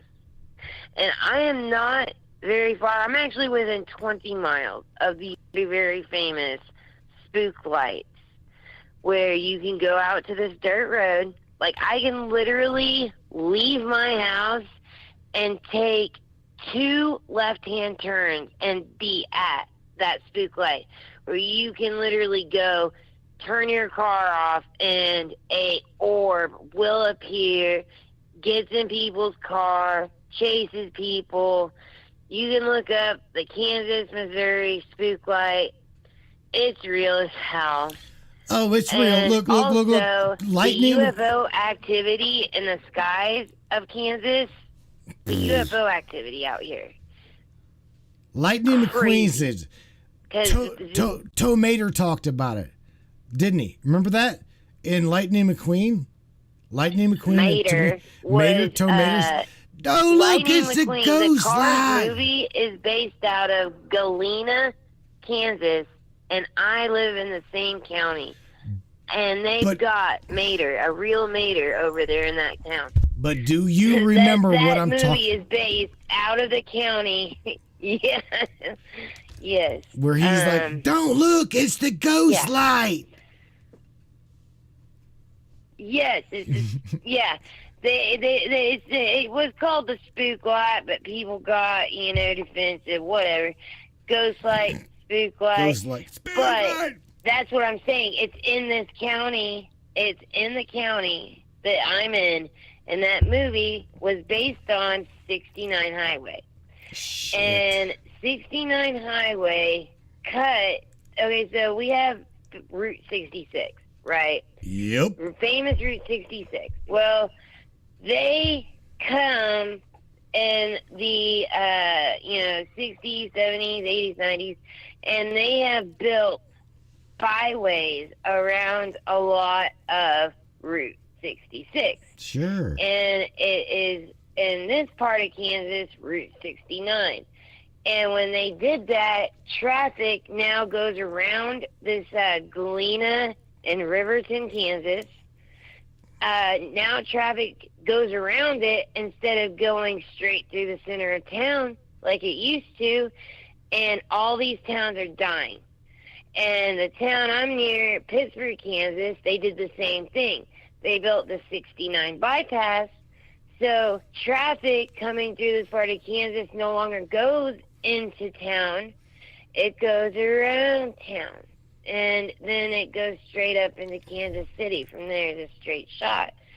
But they took and built these highways around all of these small towns, all through Oklahoma, Kansas, Arkansas, Missouri, wherever the hell this road goes. But they have taken all of these tiny towns that literally rely. Like, there's a truck stop that I frequent 5 miles down, and they rely on semi-trucks driving across country. We're in the middle of nowhere, Kansas. And they are talking about building an even bigger bypass around the Joplin area with the tornado money. That's freaking great. Joplin was wiped out by a horrific tornado, and they want to use the tornado money to put a nice fancy new bypass to get around Joplin and away from it. And it's killing small town America. The town that I live close to, I'm not in, everything down Broadway is closed. Like, more than half of the shops are empty. There are no thriving businesses. There are none. Like, the thriving businesses are the college and the fast food restaurants and Walmart, and that's about it. And it's because the highway cut the town out of existence, and it's really sad. But yeah, they've got like all the cars stuff and a real mater out in Riverton, or Galena. They're sister cities, so they're right there with each other. Nikki, you're gonna have to wind it down, baby. Listen to me. We are already at 2 hours. Yeah. I was gonna stop. The show's an hour and a half. We ran for 2 hours. From 10 o'clock to 11:30, I'm like, well, she'll come up for air about midnight. No. I know you and I have talked for 3 hours, 4 hours at a time. I just want to be as thorough as I can. Yeah. Usually. I have a question. Ongoing. So I got a lady, Sandy Duncan, in the chat, says, I can't find any information on this girl. Why? No information on you at all. I have never told anybody. That's right. And she hasn't. I don't put it out there. I don't tell people. I don't put it out there. I don't want the world to know this about me. I have known Matt for years, and he has begged me to come on and do a full, all things on the table interview.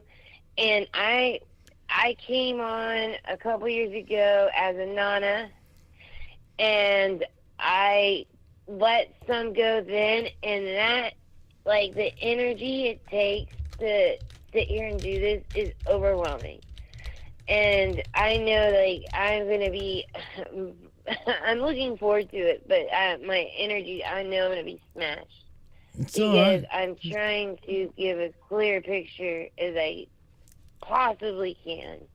And you won't find anything because I don't put that stuff out there. And if you listen to Friday's show, I say why. The people that are putting this stuff out there are liars. People that are putting this stuff out there don't know what they're doing. They don't know what they're messing with. And that scares me because I know what they're messing with. Matt knows what they're messing with. And Yeah. I don't put it out there. Nikki, here, let me share something with you here, and that is this.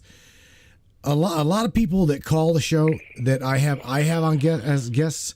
This is one of the reasons why the West Coast shows cannot stand this show, is because it's people like Unofficial Truth. Okay, has got their own story. Nichole here has got her own little story. She's not bought out by big tech. She's not big name. And I don't care if you believe me or not. That's true too. It's not going to hurt my feelings. It's not about, this show is not about big name people that have like written books, are out there to like make fortune and fame off of the backs of little people. This show is literally funded by the viewers. This literally, I've dedicated my life and committed my life to everybody to broadcast Your three nights as well. Don't forget. Shit, my sanity.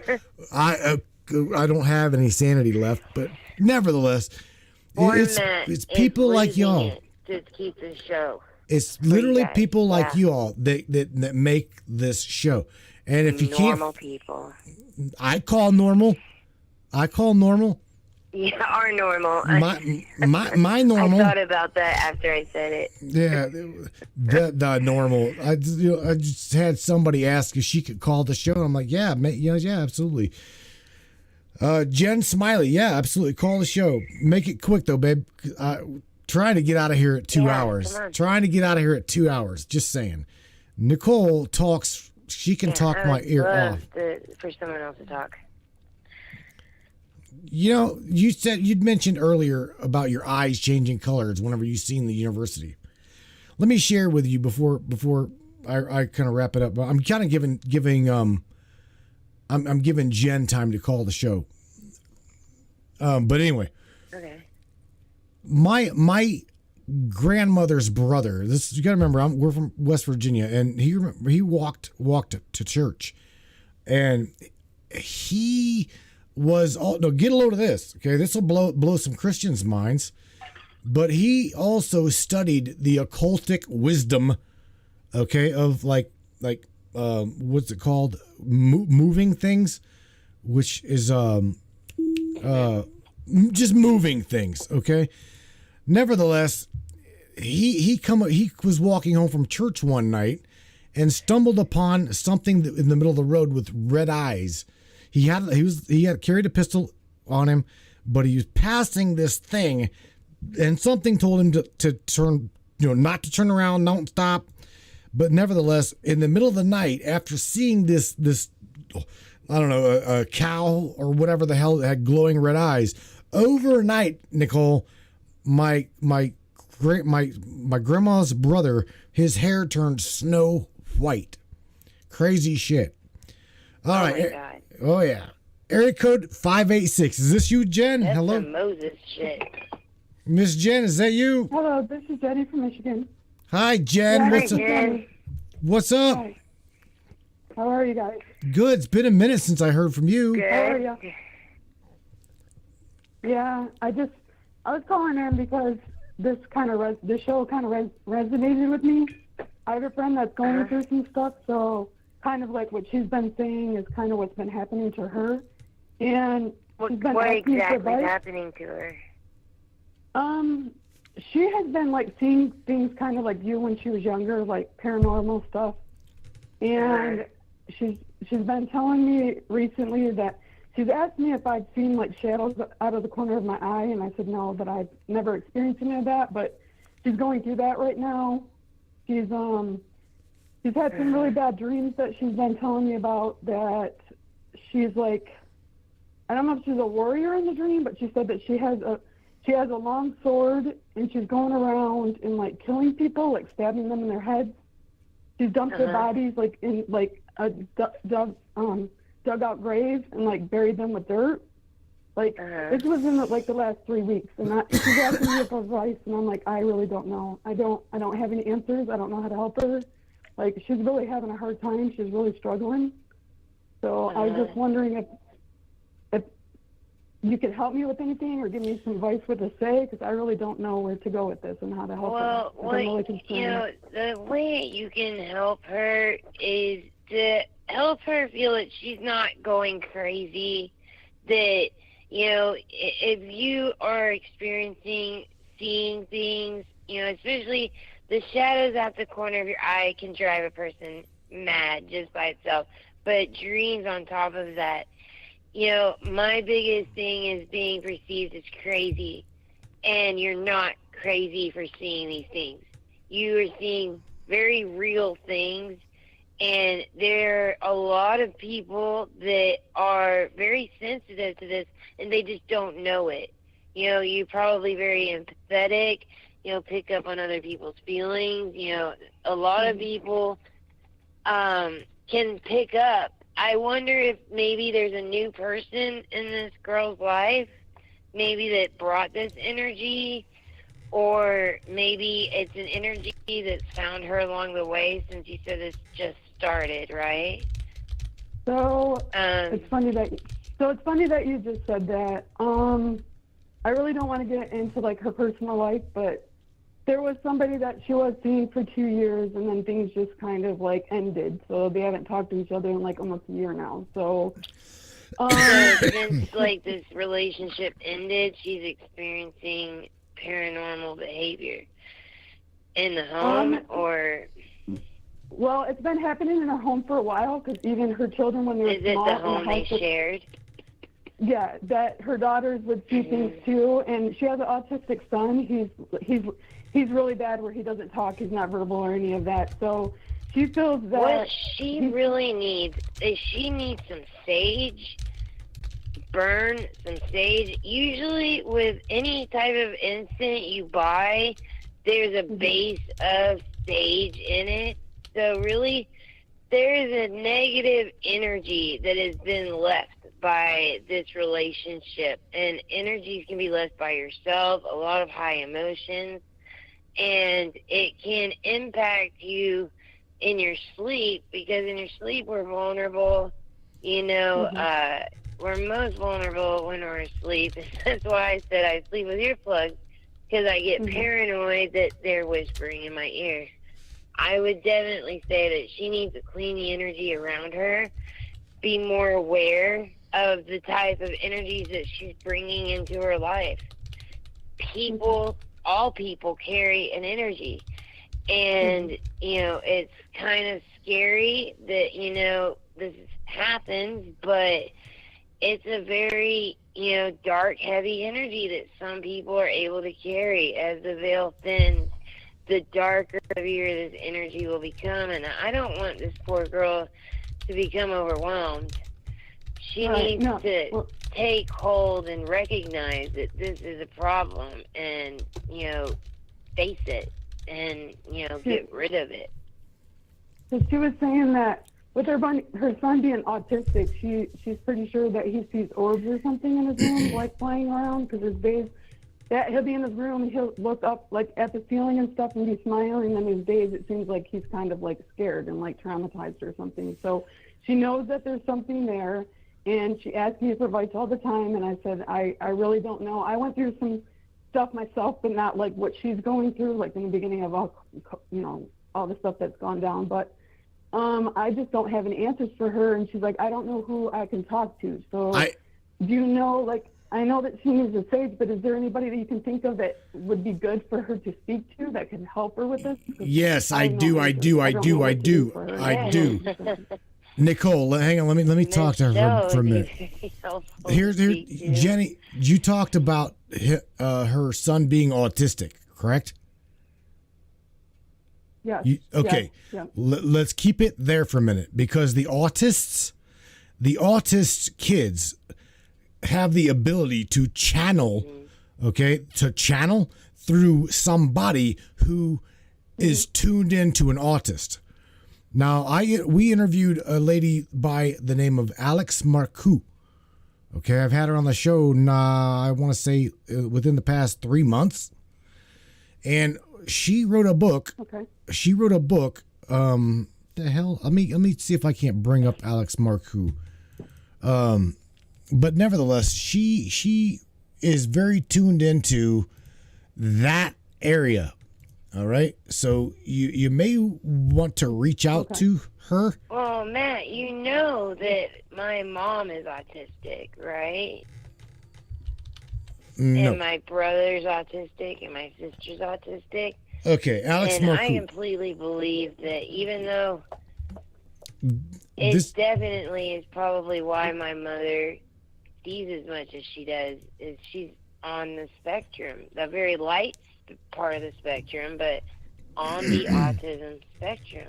And I'll let you talk about this lady here that I'm showing right now. Just remember this, Jenny. Okay, the lady I'm sharing right now. She's on Facebook. You guys can look her up. Okay, Alex Marcoux, Marcous, Alex Marcoux. Total sweetheart. One more time, sorry. Can you spell it again? Alex, Alex, like Alex, Marcoux, Marcous.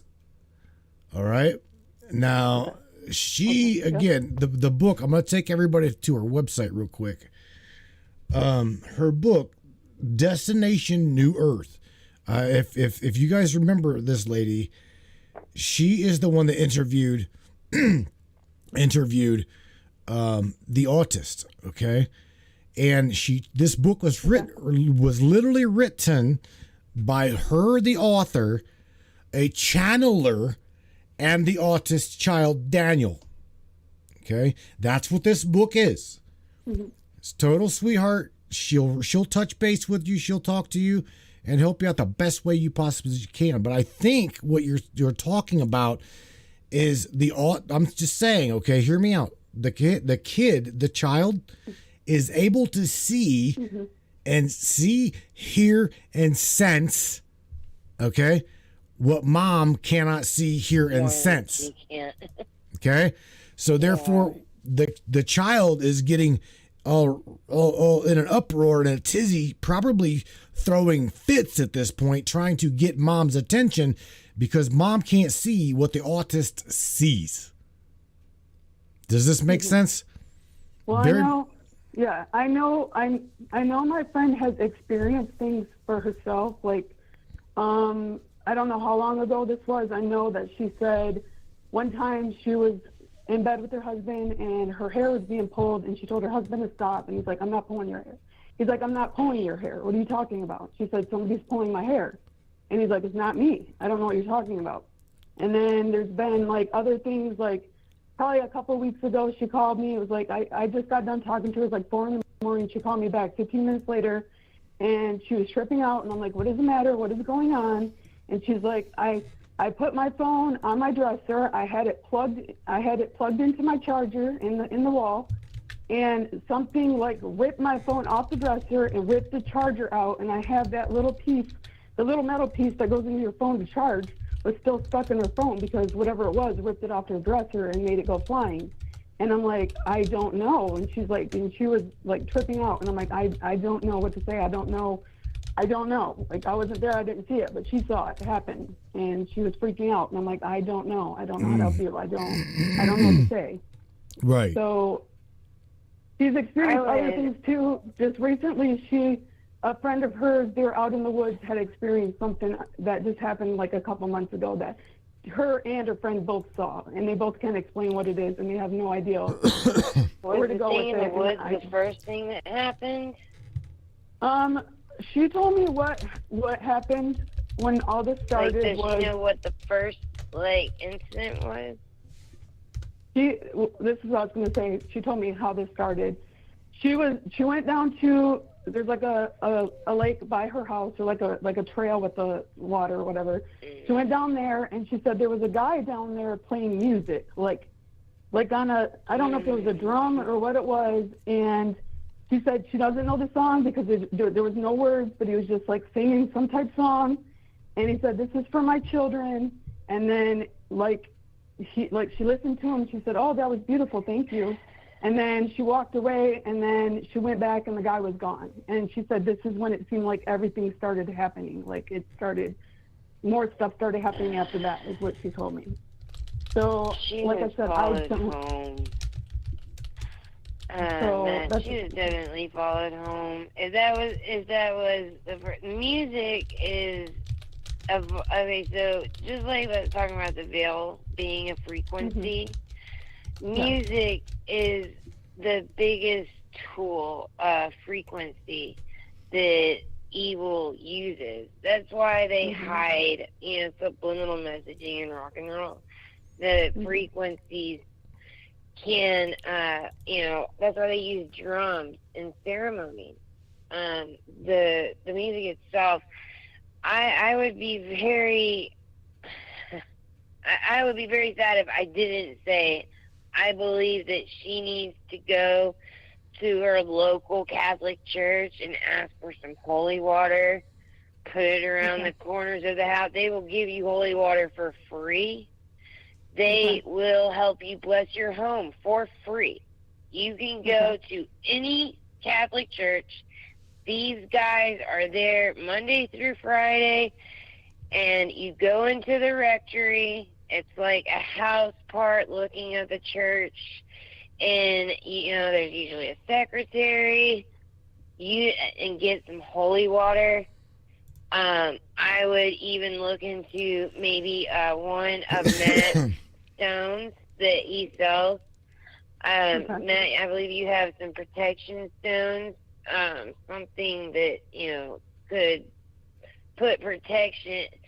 There needs to be some protection that happens for you, your friend, especially if there's an autistic child involved. Because I know growing up, my brother was non-audible, autistic, and would randomly tackle me like a football player, and that's when I could see it too.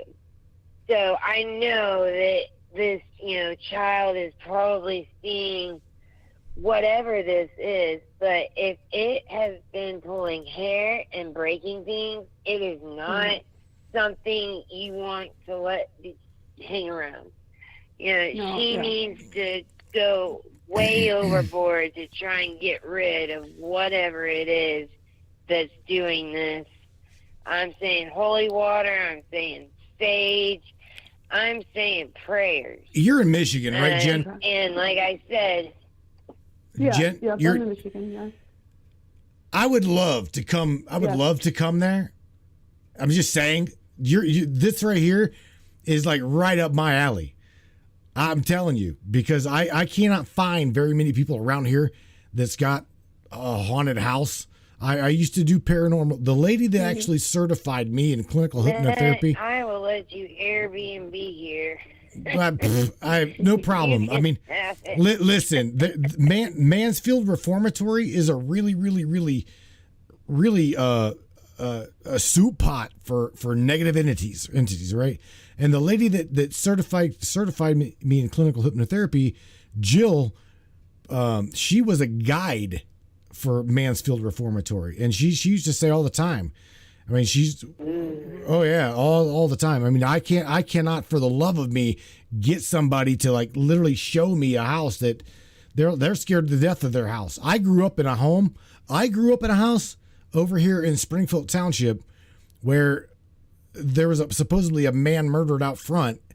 And growing up, once we moved up here from West Virginia, whenever we moved over there, I used to call him JR.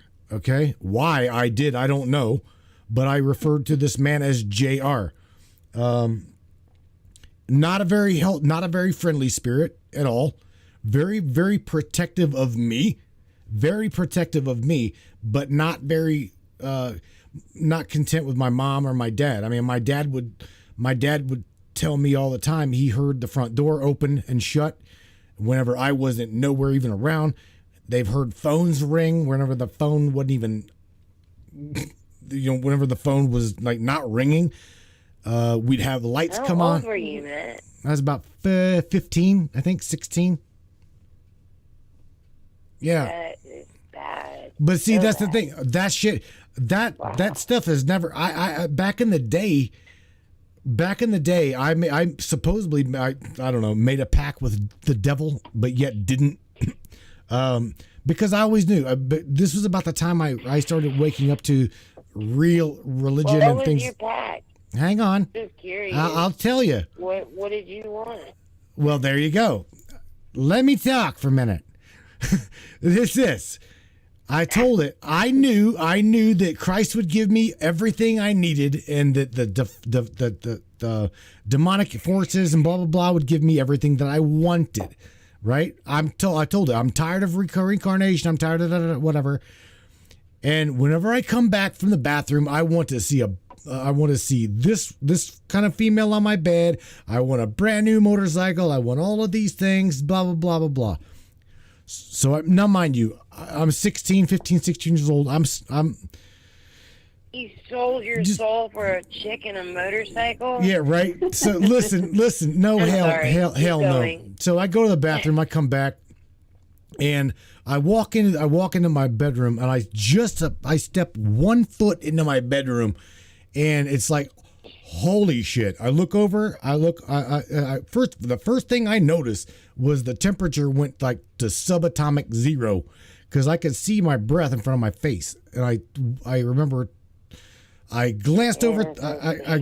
I glanced over at the bed. It's like it says if the wall was completely see through. I seen the bikes. I seen more than one, but nevertheless, my ass turned right around. I'll bet you it's probably about 50 steps from my bedroom to my mom and dad's bedroom.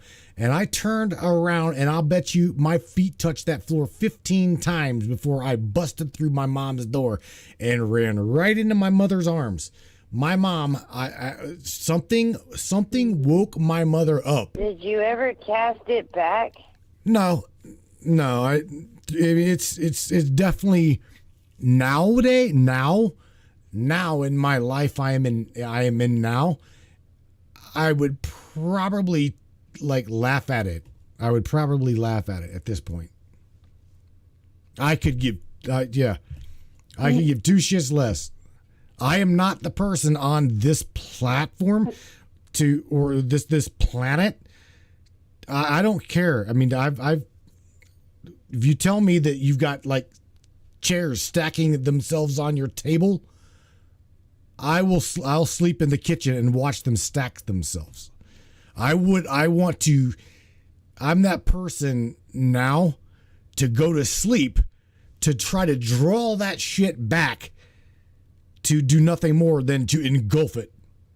I'm telling you right now, I am like Michelle Espinosa. I will confront it to the best I possibly can. That's who I am now. Not trying to be a smart ass, not trying to be the ego. I'm telling you who I am now. This shit does not belong in my world, but it's there. It's there now. You see what I'm saying? It's messing with your friend now. So, and it's in my world. Jen, I've known you for some time. Okay? It's very much so in my world. Can I ask one more you can question? picture her. I'm sorry. Go ahead. Yeah. I was just going to ask if I can ask one more question. It has something to do with me that I just want to have a quick question. So my mom passed away the day before Thanksgiving last year, and the day that she passed away, I was driving to work and I was at a light, and I looked up in the sky and there was a white, I'd say the size of a baseball, going across the sky, past my windshield or whatever, and I knew it wasn't a plane because it didn't have the red blinking lights, it didn't have any of that. And it basically was coming down, and it kind of was coming down and kind of just disappeared.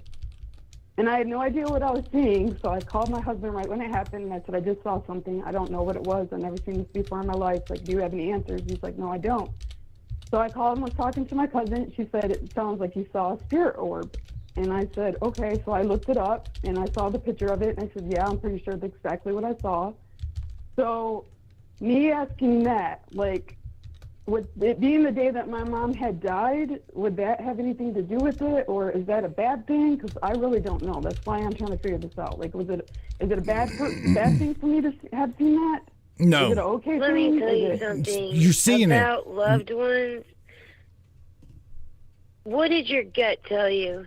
Like, your gut instinct obviously was, I saw something important, right? Yeah, I wasn't scared. I didn't get upset. I wasn't Yeah. scared or anything like that. Listen to your gut. And if your gut is like, man, that was my mom, it was. And like I explained earlier, love is the most powerful energy in the universe. Love can sustain life. That is how we are sustained, through our Creator that loves us. And your mother loved you. And I can promise you that that connection is still there, and that orb was for you. Absolutely. You know, I had a good friend die. His name was Josh.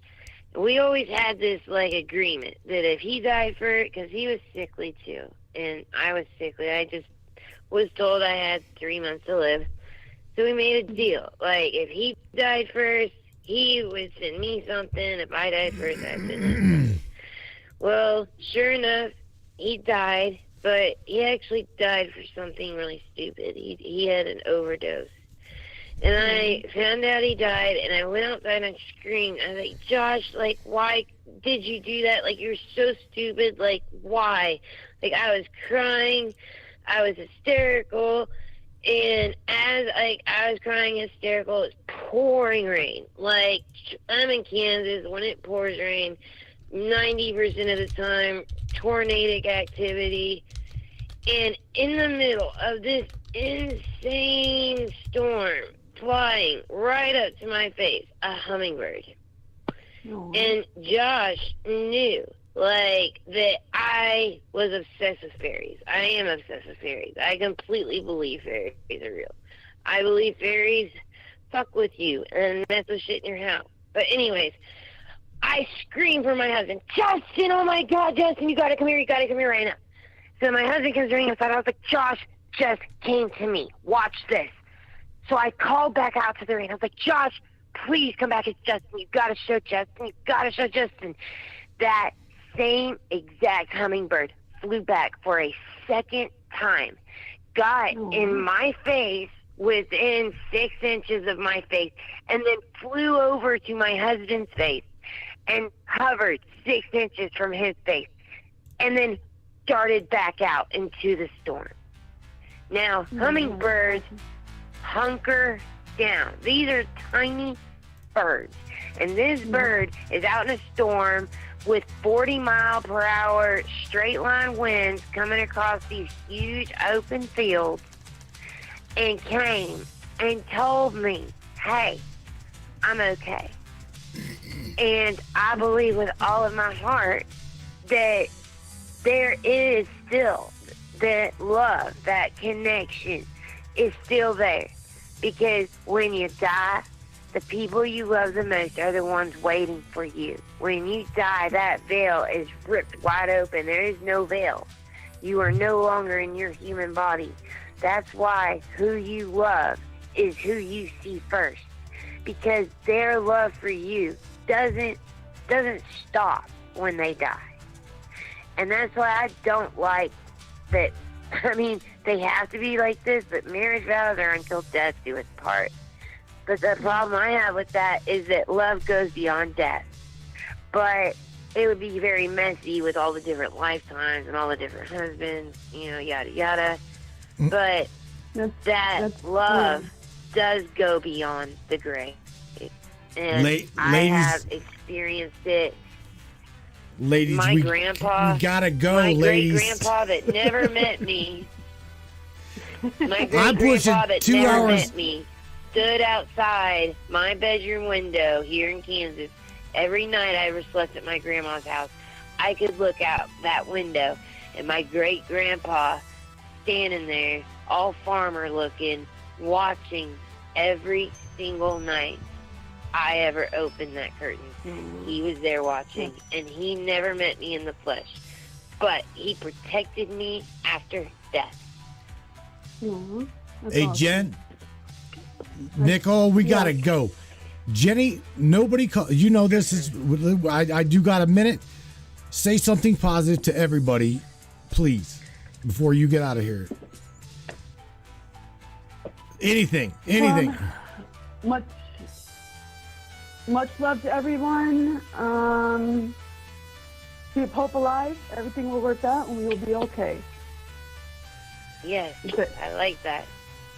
Sweetness. And you know what? Your friend that's going through this energy, you are a lot more powerful than you realize. She needs to tell it to leave.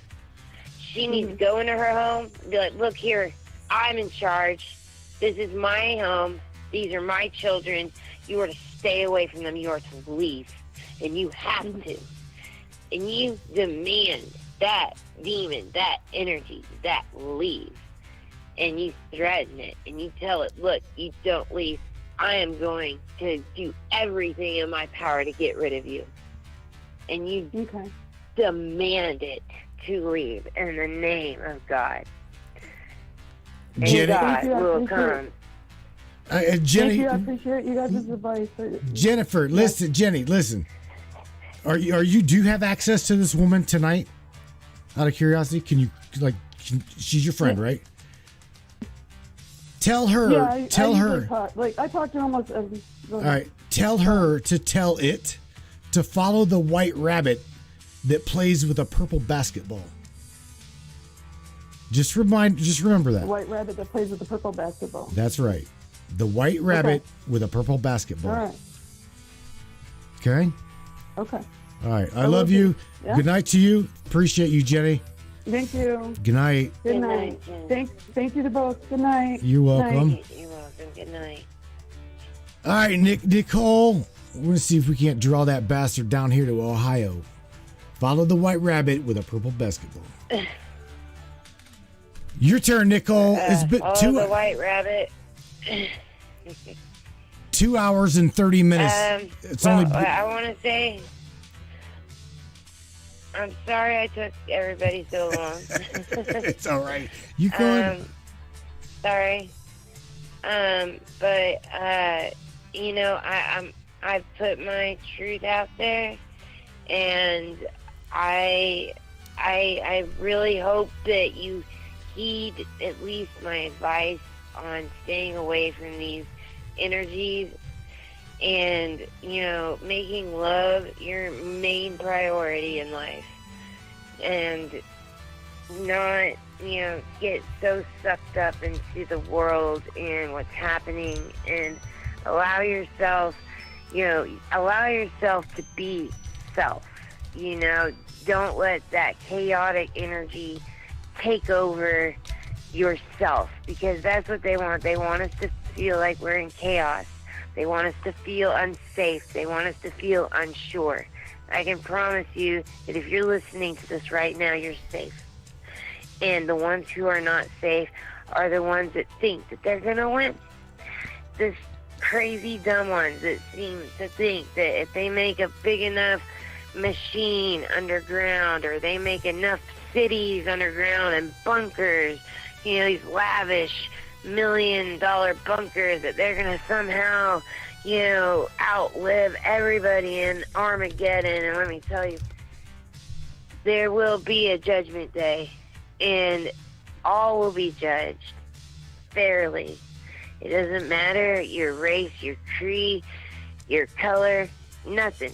It doesn't matter. Everybody's going to have a judgment. Just make sure that at your judgment that there are good things to say. And that's really the best advice I can give you, is to make sure your judgment day you can say, I did the best I can, not I did what I was supposed to. Okay. That's what I have to say, I guess. It's pretty powerful statements there, Miss Ashleigh Nichole. Yeah. Yeah, man. Did I hope good. I was helpful to at least one person. You were, and you did really, really good. You really did, and we appreciate you. I do. I appreciate you sharing as much as you did tonight. That was a long show, and I appreciate it. We really do. All right. You're very, very welcome, Matt. Thank you for having me. Thank you again. Appreciate you. Enjoy your night, Miss Nicole. Good night. Good night, everybody. Love you. Talk to you later. Take care of yourself. Yes. All right. Good night. Yes. Talk later. All right. Good night. Bye.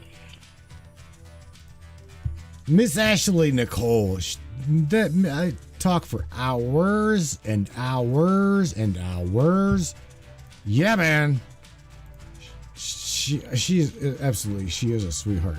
She cares about people. She cares about humanity, and that's what it takes. That's what it's about. That's why we're here. Exactly. That's why we're here. Like somebody's telling me, don't conjure up some bad juju. That bad juju is already here. Somebody conjured that bad shit up. It's like me talking to you about and telling you about the bad juju that I may have conjured up back then. I am not the same being. Do you realize that you guys are not the same beings as you were whenever you were little? So you may have dabbled with the dark side a little bit. Okay? Played with Ouija boards and tarot cards and shit and didn't have a clue as to what you were doing. Well, now you know what you're doing. Like I was telling you guys on Friday, okay? There's no difference from my crystal around my neck. I could turn it into a divination tool. I could divine with it. Or I could go over there and play with a 25, 30-year-old Ouija board. I haven't touched that in quite some time, but nevertheless, it's intention. I know that my intention is good. My intention is pure. I can very much so tell you whether I'm in a room full of negative energy. Same way with the majority of you. You walk into a room and the hair on the back of your neck stands straight up. You automatically know you are in a room full of something not too good. Same scenario. You pick up on that energy. You can feel that energy. That energy doesn't belong in our world. This is our world. And now who I am as an adult, alpha male, I have no problem whatsoever. Like I told you, going to sleep in one of the most wild, weirdest ass places, and then trying to bring it back with me into the astral, where I know damn well it will be like the portal in Carol Ann, the poltergeist, where the shit's flying everywhere. Blah, blah. You can do. You have got the ability to do that very, very same thing. It's just not here. See, this is where they have got a little bit of an upper hand. They can toss shit, possess things. Okay? These are known as the genie, the jinn, Jinn. Look it up, jinn. Talk a little bit about Solomon, the keys of Solomon, old occultistic, ritualistic knowledge, occult wisdom. Solomon in the Bible. I'm talking about the Solomon in the Bible. Okay, he's notorious and known for sticking demons in a lamp. Okay, the same Solomon in the Bible is the same guy that used to conjure demons and then put them in a bottle, stick them in a genie, stick them in a lamp. You have got the ability to do that shit. You do. You are a very, very powerful entity. You're stuck in a vessel. You're tethered to the body. This is why you heard me say, I'll bring it back to the other side, and then I'll consume it. What I mean by consume it is I will literally, it's got two places to go in my book. It'll either return to the pit, or I will literally destroy it with my light. I am a very, very powerful entity, and so are you. You have got your moralistic compass pointing north. You are fueled on the love of humanity. You love one another. You love each other. You love your children. This is why I talk to the ABCs the way I do. They're waking up to this shit. They know that they're in a bad system. It's collapsing. The foundations of this phantom-based matrix is collapsing. The illusion, as you heard Ashleigh say, the veil is going away. It's gone. What are you going to do? What are they going to do? They can't eat me. Can't eat you. They can try to scare the living shit out of you. They can try until you've had enough. And then you will grow into your power. I promise you. I'm not lying to you. I'm telling you the absolute truth. When you step into your power, you step into your knowing. When you step into your knowing, that is whenever you step into your power. It took me a long time, maybe possibly half of my life to learn that. I had a master teacher. You hear me argue with Kenny all the time. Don't talk about religion. Talk about Christ. Don't talk about Jesus. But the thing is, I don't want to get tied up into religion. Okay? Christ was a teacher. Buddha was a teacher. Muhammad was a teacher. Krishna was a teacher. All of these different teachers were master teachers. Master teachers. And I learned from the best. I learned from the best. You guys, the majority of you that follow Christianity, you've learned from the best. You can't fear these things. You cannot fear. That is what they want. They almost orgasm on your fear. We call it louche. Man, don't give them what they want. Conquer them. You have that ability. Step into your power, brainiacs. You got it. No doubt about it. You got it. Matthew Turner here with the Matrix Minds. I love you guys with all my heart. I do. If you guys need protection, get hold of me. I'll give you a crystal. I'll put all of any and every bit of my being, my wholeness, well-being into it. I promise you. I clear my crystals. I take care of my crystals. They are little divinities. They are little entities to help you, guide you, protect you, give you the things you need to help you step into your power. You got it, man. I have no doubt about it. You guys are fueled with love. I'm not worried about you. I'm not worried about you at all. Again, Ashleigh Nichole, the life of Ashleigh, the girl who I call walks between worlds. I love you guys. I'll see you here on Wednesday night when it's open lines. God only knows what we're going to get into. We always get into something. You guys be safe. Take care of yourselves as well as one another. Peace out. Crank it up, buddy. Crank it up, everybody. Good night. We're in the Matrix. We're in the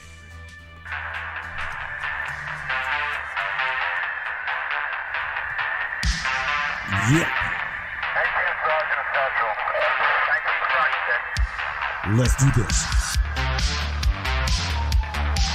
One of the fastest growing talk shows on the internet. Radio show. Welcome aboard the Matrix Minds. One of the most controversial conspiratorial shows on the internet. The Matrix Minds. And that's right. Buckle up, everybody. Let's go. Paranormal, huh? Conspiracy, huh? Ufology, hidden Egyptology, and anything and everything we can get our hands on. Let's go. Welcome aboard.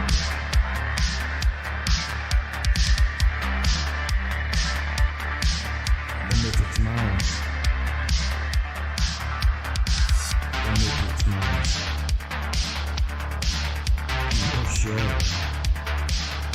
take the blue pills, the story ends. You wake up in your bed and believe whatever you want. You take the red pill, you stay in Wonderland. And I show you how deep the rabbit hole is. All I'm offering is the truth. Stay in Wonderland. All I'm offering is the truth. Stay in Wonderland.